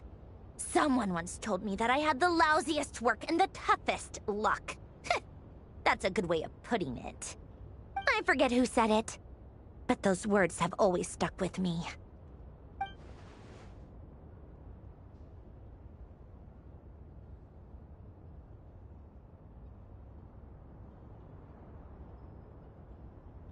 But you've done your job exceptionally well all this time. Because at heart, you are a conscientious person. What is it? Something come to mind?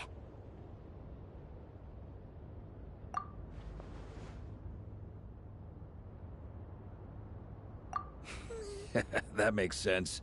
Nothing screams you are needed like your name shouted from across the town. Well, good luck with it. But if you ask me, Colambina is still the most shoutable name. I'm just so used to it now. After all the arguments we've had, I can't be bothered trying to remember another name for her. Nor I. Sandrone. Harlequino.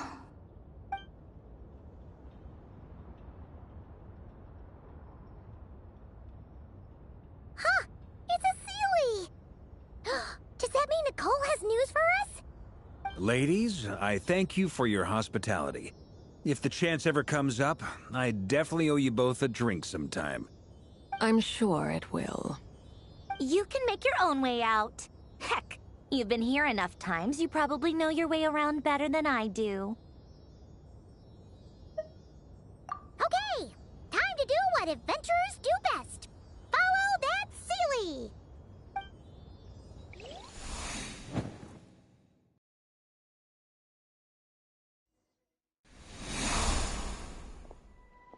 Here you are.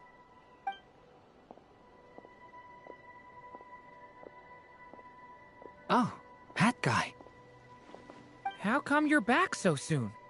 Did things go all right with the Fatui? Fine. Dotori's been summoned home by the Tsaritsa. Couldn't get much more than that.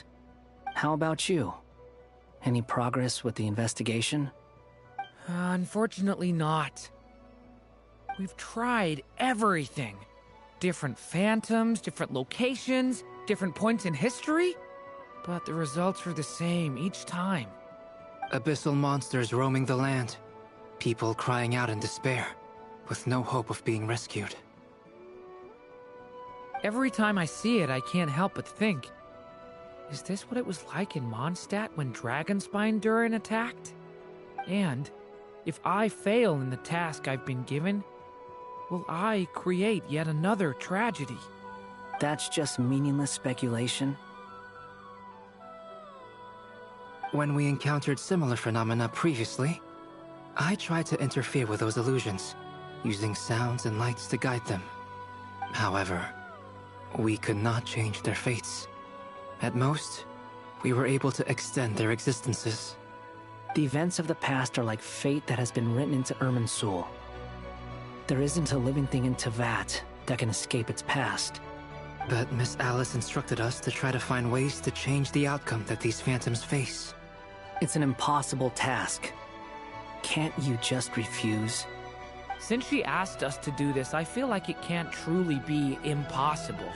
Or if it is, well, mages can make the impossible possible. I could not have been born as Durin otherwise.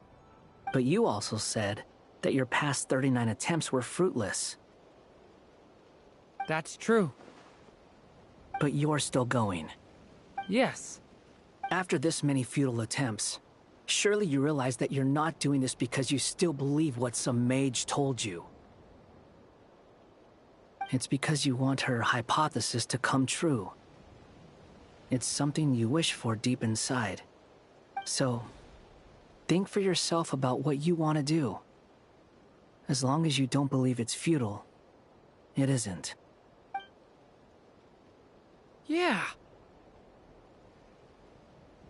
Previous experience indicates that we cannot touch the phantoms, which limits the effectiveness of our interventions. If we want to clear this hurdle, we need to break this rule somehow. Same thought here. Following the same rules means repeating the same failures. Reducing ourselves to mere playthings of fate. So you mean we need to figure out a way to make contact with them despite knowing that we can't? Yes, and I suspect that's something only you are capable of. Everything in Teyvat is logged in Irminsul, but the withering that once occurred in Sumeru was a sign that the Great World Tree was being corrupted. This corruption allowed things that should not have existed in Teyvat to appear. This is tantamount to rewriting reality to an extent. You're saying abyssal power might be able to affect those phantoms? No one's ever tried it before. If you're gonna try it, it'll take courage. And you have to be confident that you can control it. Is anyone there? Has anyone seen my daughter? She's missing. I have to find her. I hear someone inside. Spargana? Are you in there? Ah! If I can use my abyssal powers to warn him that there is danger here, maybe it'll change his decision. Maybe he'll stay away. Yes. The important thing is not the nature of the power, but rather how you use it. To intimidate and obstruct. Sounds about right for the Abyss. Well, let me try. I should be able to influence that thing. Have you seen a little girl? What? This isn't the time for that! Just run!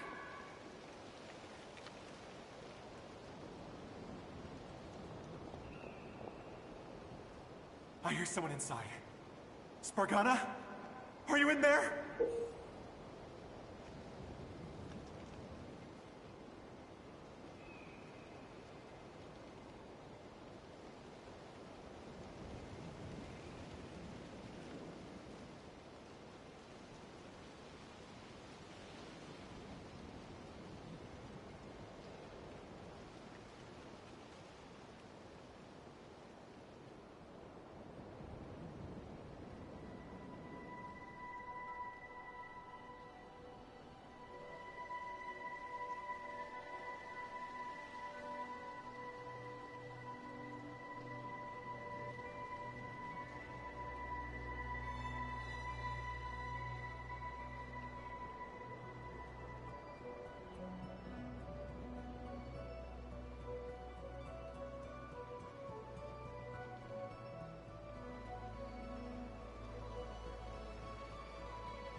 Have you seen a little girl? What? This isn't the time for that! Just run!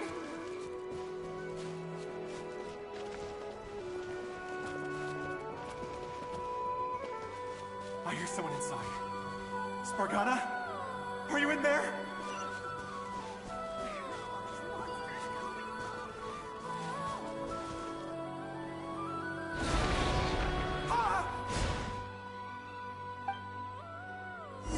Have you seen a little girl? What? This isn't the time for that! Just run!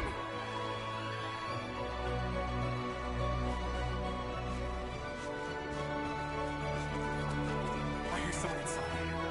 Spargana? Are you in there? What is this? Looks dangerous. I should get out of here.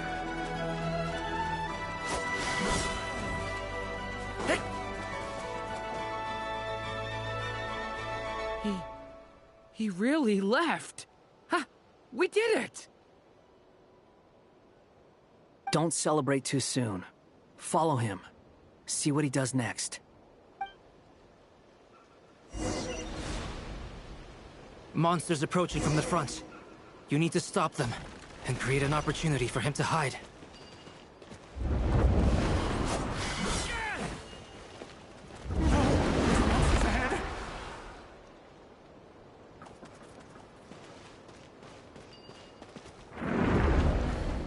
Wait, is that the barrier I saw earlier?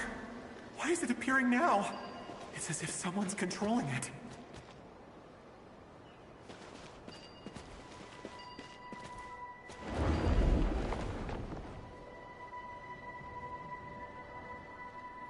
The monsters are gone. Is it safe now?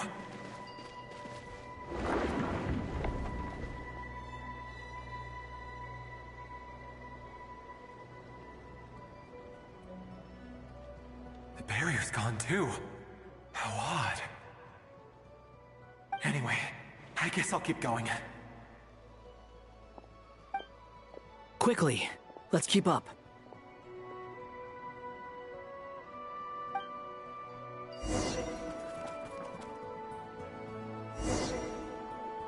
Wait, there was someone else here? Don't go any further. We've got anti-monster traps laid out everywhere. But my daughter must just be up ahead. I have to go. This way's blocked.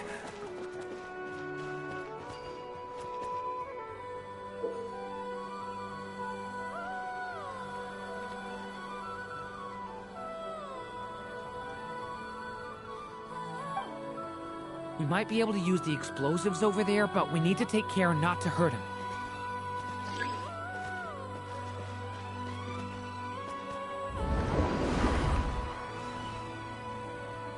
I'll use the barrier to keep him at a safe distance. This barrier seems to be helping me somehow.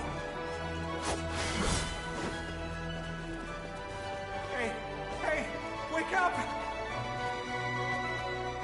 Oh, good. Gotta keep moving ahead.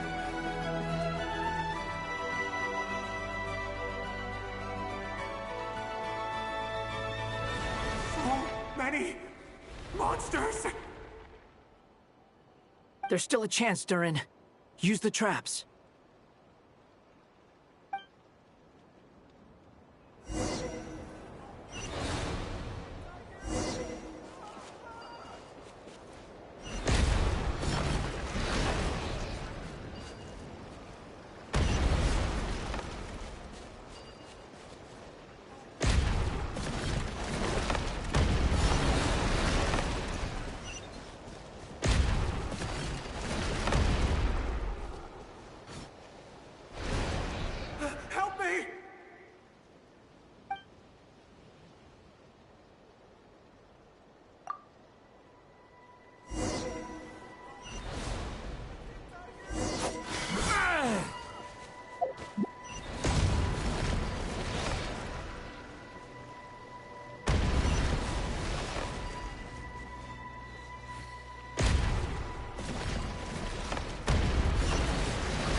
Help me!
This is a new development. I've never seen this happen before.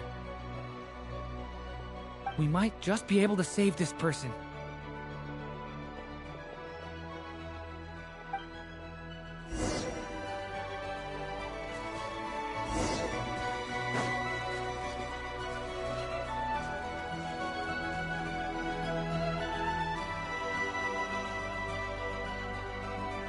Hello there. Have you seen my daughter? Spargana's her name. She's carrying a large backpack. Get out while you still can, you fool. You won't find any survivors here. But I can't just leave her here. She must be so scared right now.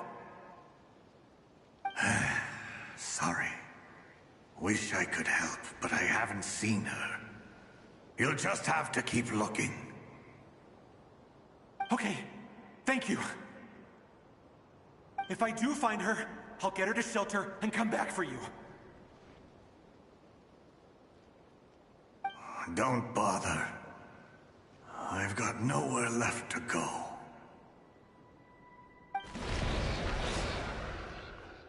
What's that noise? Monster! No, if he goes inside, he'll be walking into a trap. Let's try this once more. This time, we have to stop him.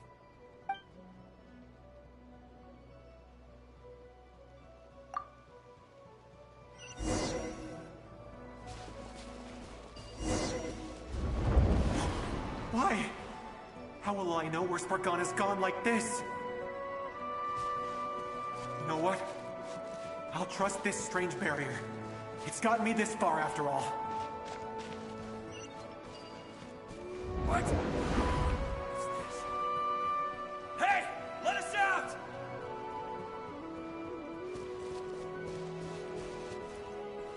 Spargana, are you there?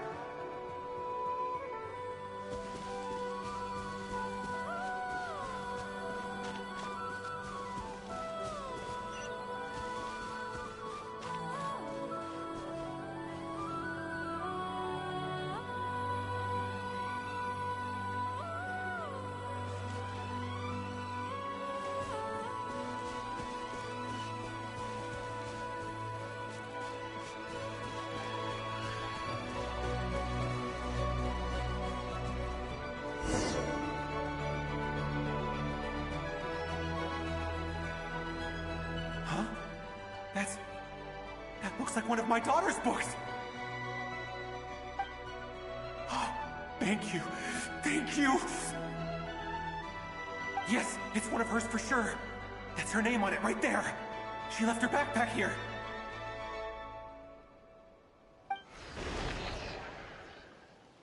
Durin, just like last time. Use the explosives.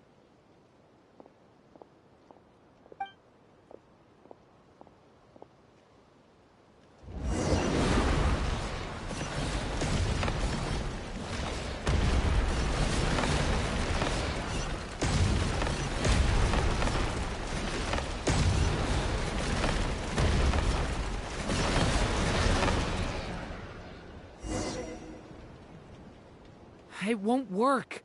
There's not enough left. If he makes it in, he'll die. But then, this clue could be the key to him finding his daughter. It might not be the only one. Better he misses that clue than loses his life. I guess so.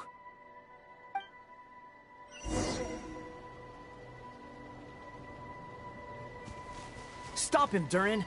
We can't let him get any further in. That's my daughter's book! She's passed this way! Why? Why won't you let me go in? I've searched and searched and searched just for this! But how will I find her without any clues? I no longer have anywhere else to go.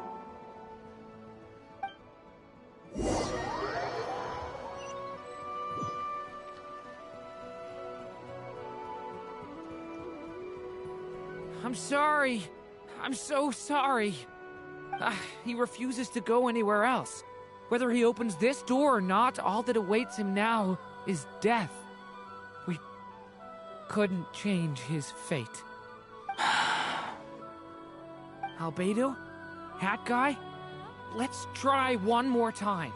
I don't know how we're gonna do this, but I don't want to give up either.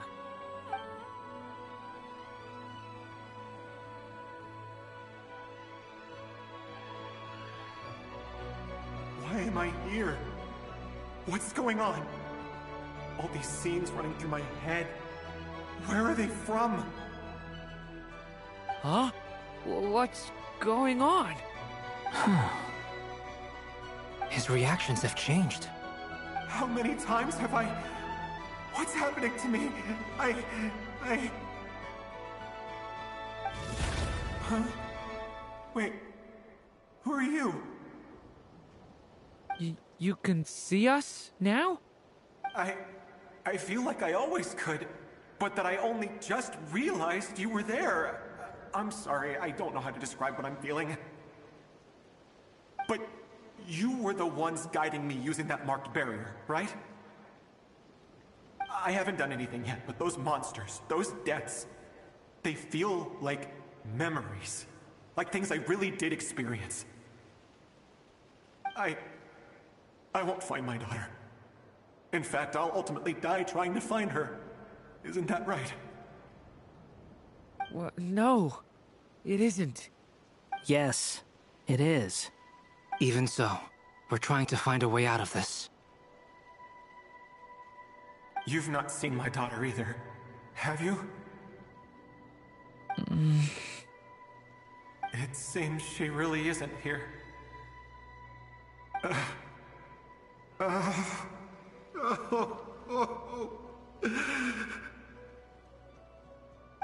I'm sorry we couldn't help you.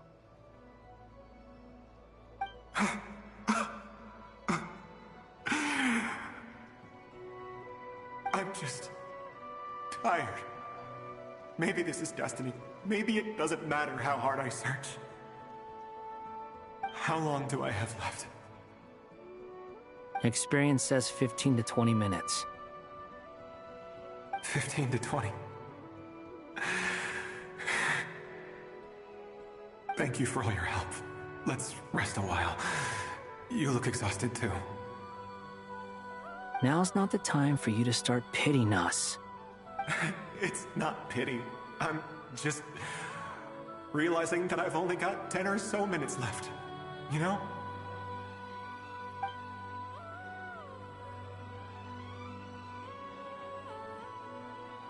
You say you're from Mondstadt, yes? A place with windmills, where people enjoy limitless freedom? And you're from Sumeru, where they've built an academy into a giant tree? Yes. It seems you've never heard of either place. Those names are unknown to me, I'm afraid, yes. Have you heard of Hyperborea? I have, but I heard that it was destroyed in the distant past. I see. That was where my ancestors once lived. What about Delphi Pytho? Was it later rebuilt? I've never heard that name. Then what about Sal Vindaknir? I have seen that name on stone tablets on Dragonspine. But I'm afraid the only things left of that place are its ruins. I see. Sure enough, there was no way to turn this around, huh? I'm sorry. I was the one who asked to chat, but it seems like we're too many ages apart. There's barely any common ground to start from. It's all right. We did hear something new, at least. From how you speak of your lives, things must be going all right for you, I guess. They are. Mondstadt is a place of freedom and happiness. There's a lot of good people in the church and the Knights of Favonius, and even outsiders find that it's an easy place to feel at home. We have festivals a few times a year. Everyone gets together to drink, sing, and be merry. Sumeru is a lot more uptight. Not really the kind of place where you can relax. It's a nation fraught with problems wherever you look. But if all you want in life is to seek knowledge, I guess it's pretty much paradise. That's wonderful. In other words, after this all-devouring black tide passed, humanity did not merely avoid extinction, but rose to build prosperous civilizations anew.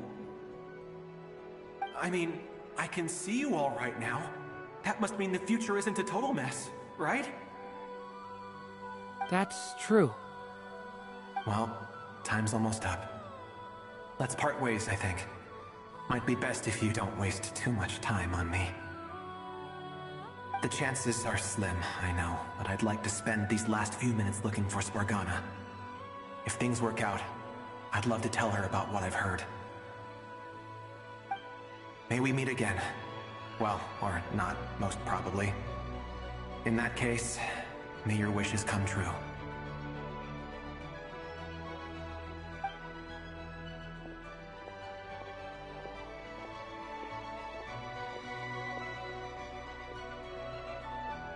He's gone. In a few minutes, he will meet the end that was his to begin with. The ending of this tale did not change, but I believe that we've just made the most progress we have yet. May your wishes come true. If only it were so simple. Hat Guy, could I ask you a question? You've never talked about your past. It seems complicated, and it weighs heavily on you, too. Would you be willing to tell me about it? I mean, sometimes it's better to get things out in the open. Take that guy we try to help, for instance. At least he said goodbye with a smile, right? I know about Albedo's past. Our experiences are very similar, and he created me. As for you, you're my first friend, and you've witnessed every step I've taken. But by comparison, I know nothing about you. Either way, I mean, we're still best friends. But if I knew more about you, I might understand your thoughts a bit better. I've told you about myself. I'm a student at the academia. And what did you do before that? Prepared for the entrance exam? All right. If you really don't want to talk about it, I won't press you any further. I was a puppet built from the branches of a white tree, using technology left behind by the Conrian schools of mechanical engineering. A white tree? You mean an Irminsul tree? Yes. A branch of Irminsul that was once connected to the main tree. So you had a human creator too? Yeah. But my creator abandoned me after deciding that I was a failure. After that,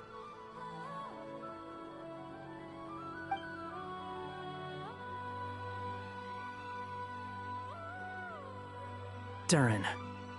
Resisting the influence of the Abyss, suppressing the urge to destroy, trying to do the right thing.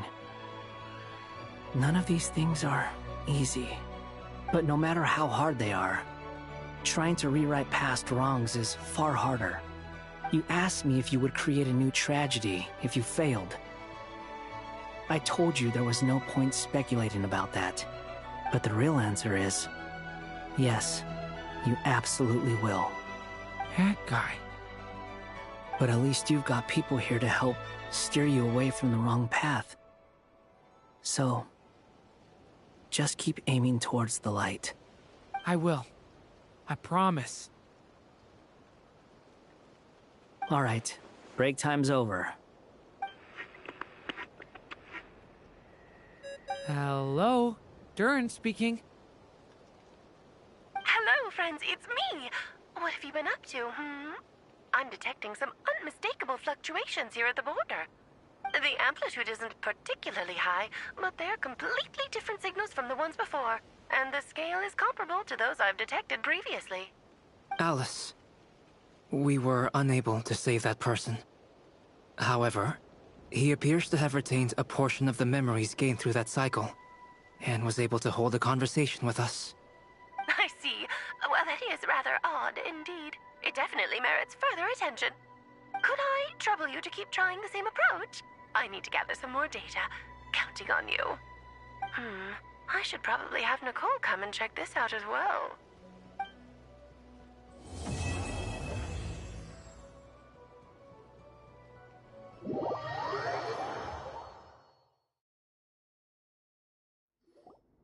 There you are.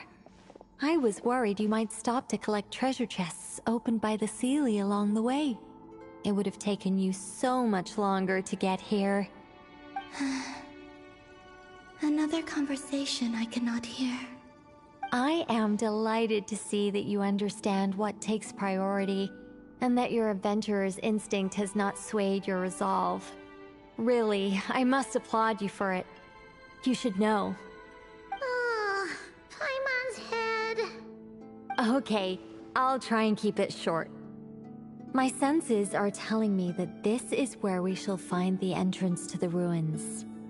Oh, cool! Well, what are we waiting for? Let's open it up and see! Patience. This was a sanctuary of great importance to the Hyperboreans. A special process is required to open the gate. Oh! Like the place that housed the Eternal Moon's Marrow?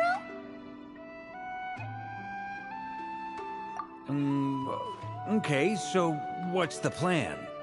Need us to do anything? And just the short version, if you can. Ah. Alright then. I was planning to start with some background on the invention of these techniques.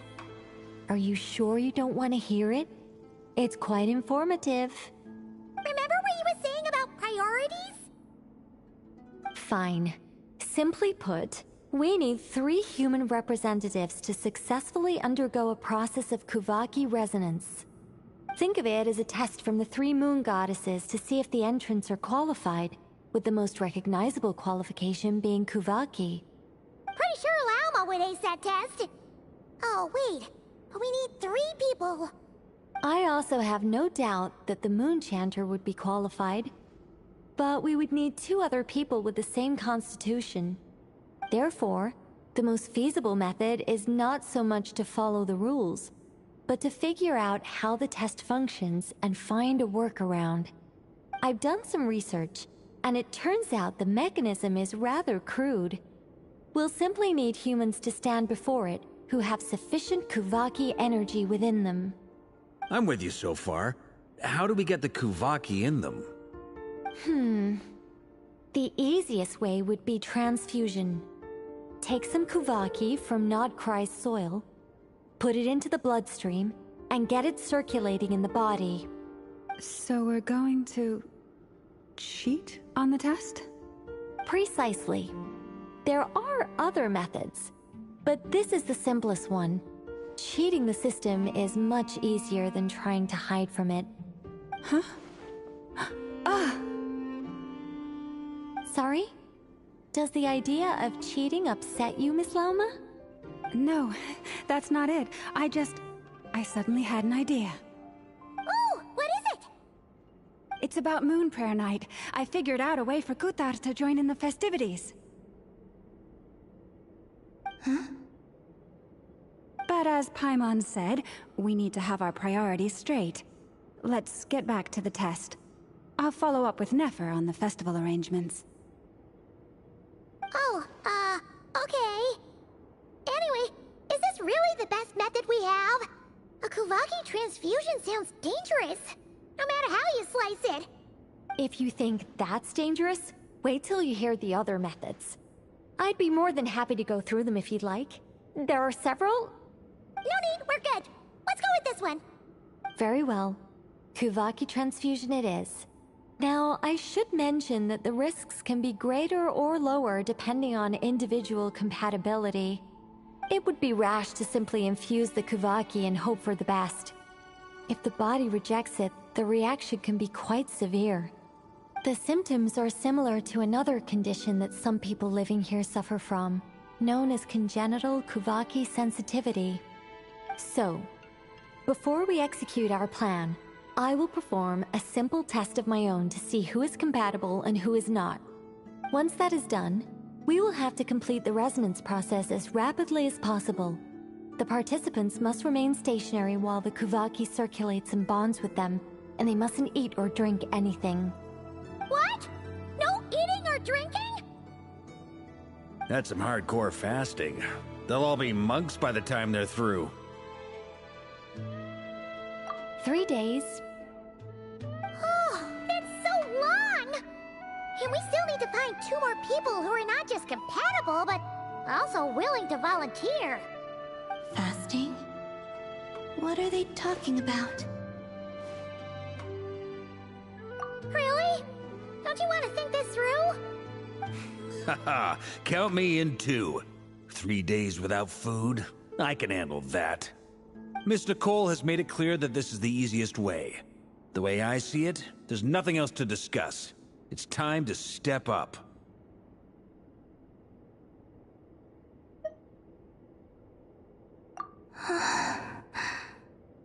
Yeah, you're right.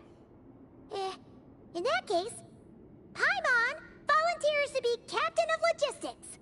She'll keep the fires lit and grab some spare clothes to keep you comfortable. Then we'll start with you first, Traveler. Please step forward.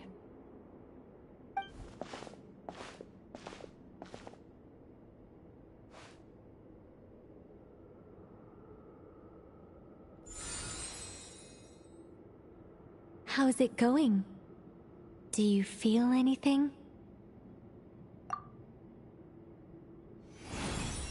How about now?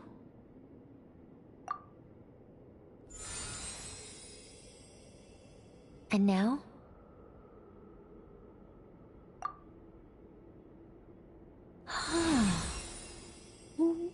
What about now? You guys, it's not a competition, you know. All right, I'm officially impressed.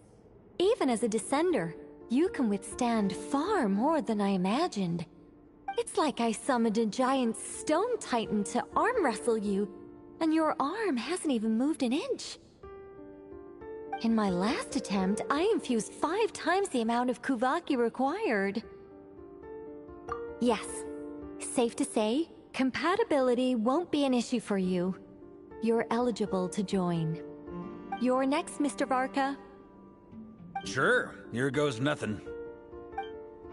All right, I'll start where we left off. 5 times the required Kuvaki dose.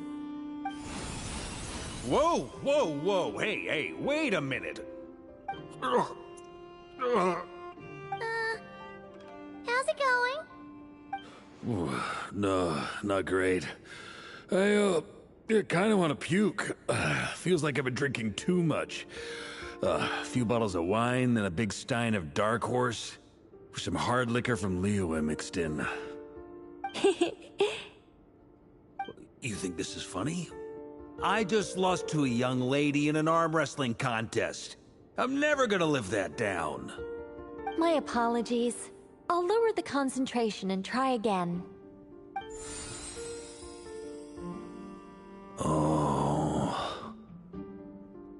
How's it going now? I'm not as dizzy as last time, but I can still feel it pulsing around. In that case, you wouldn't be an ideal choice, Mr. Varka. Let's try someone else. Okay. Let's go ask some of our other friends then.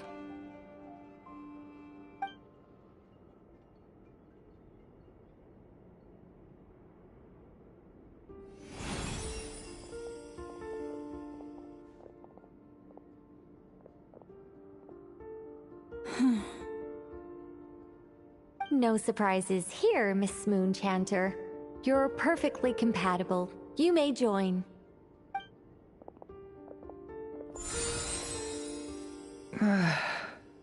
I'm getting a slight headache. Shame. You were so close. Whoa! I'm itching all over! Allergic reaction. We can't have that. Huh? Well, are you gonna start a what? The Hexenzirkel is an organization that cares for and protects children. We will not have them do dangerous things. Not even tests.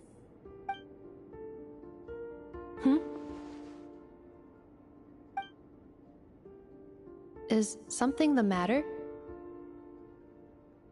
The candidates have to be human. I guess that rules me out too. Huh. Everyone except the Moonchanter got beaten. Guess I don't need to feel so bad after all. I mean, looks like this isn't gonna be as easy as we thought.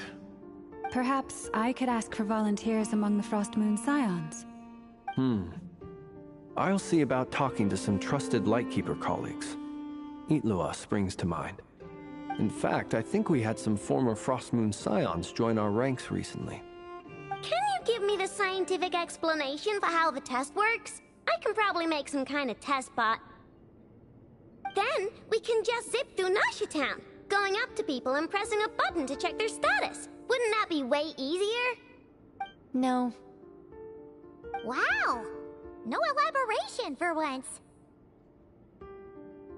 How about I contact the Knights of Favonia's garrison in the Wave Chaser plane? Shame that Lohan's already left.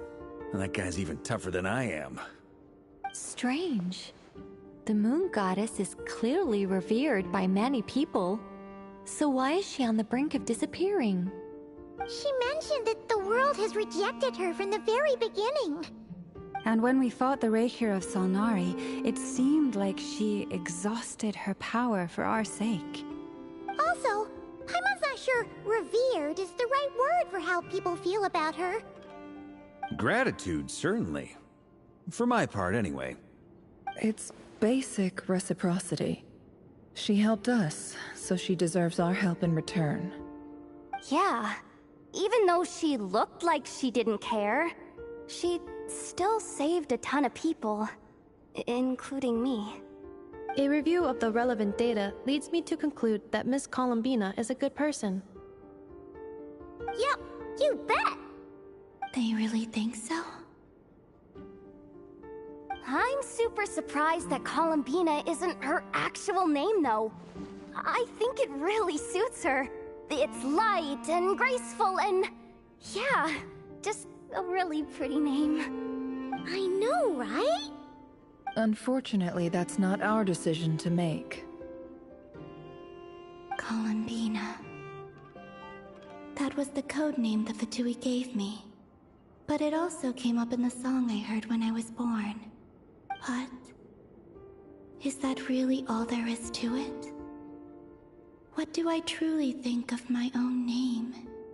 Is there anyone left who will still call me by that name?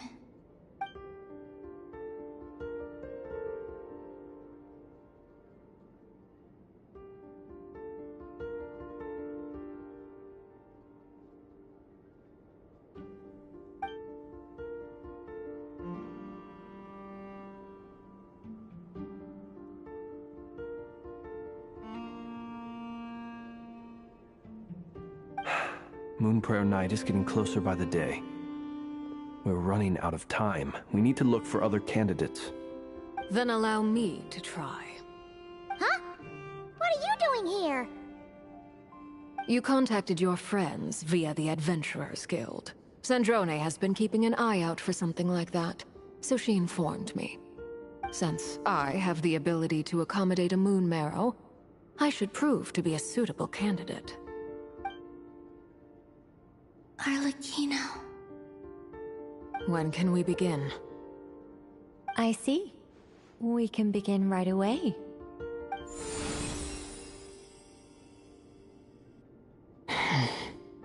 How was it?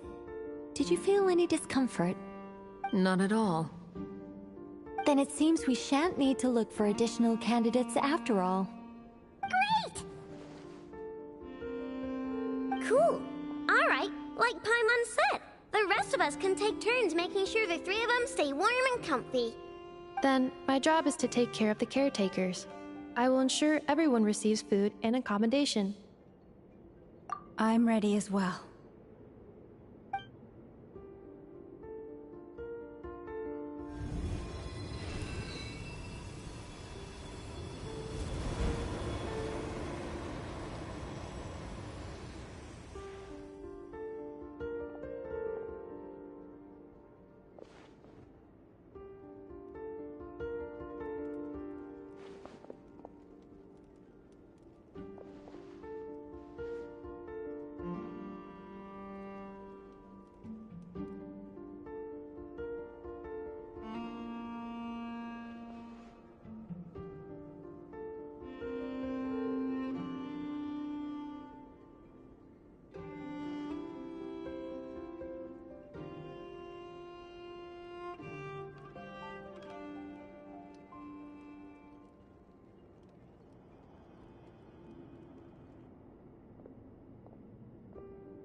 The work is done.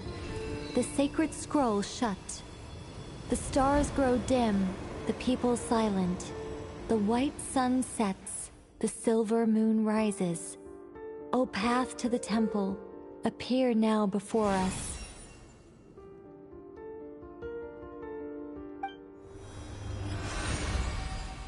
Wow! It really opened! So that's what all this is about. They've been trying to open this gate. Come, let us enter.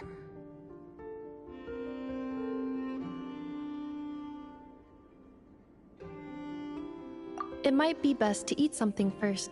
Take care to chew properly and swallow slowly.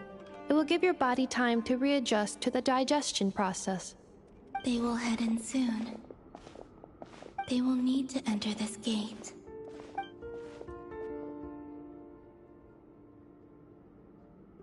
Huh? I cannot pass through. Is it because I have no physical body? It has been 3 days. My strength is all but completely faded. Can I really hold on until Moon Prayer Night?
I have confirmed that you are all in good health.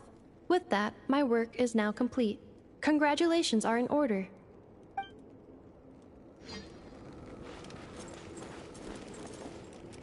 It's good to know you're all well. Puts me at ease.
Let us have a modicum of patience for the richness and complexity of humanity. The wanton cruelty of the few is not worth our ire.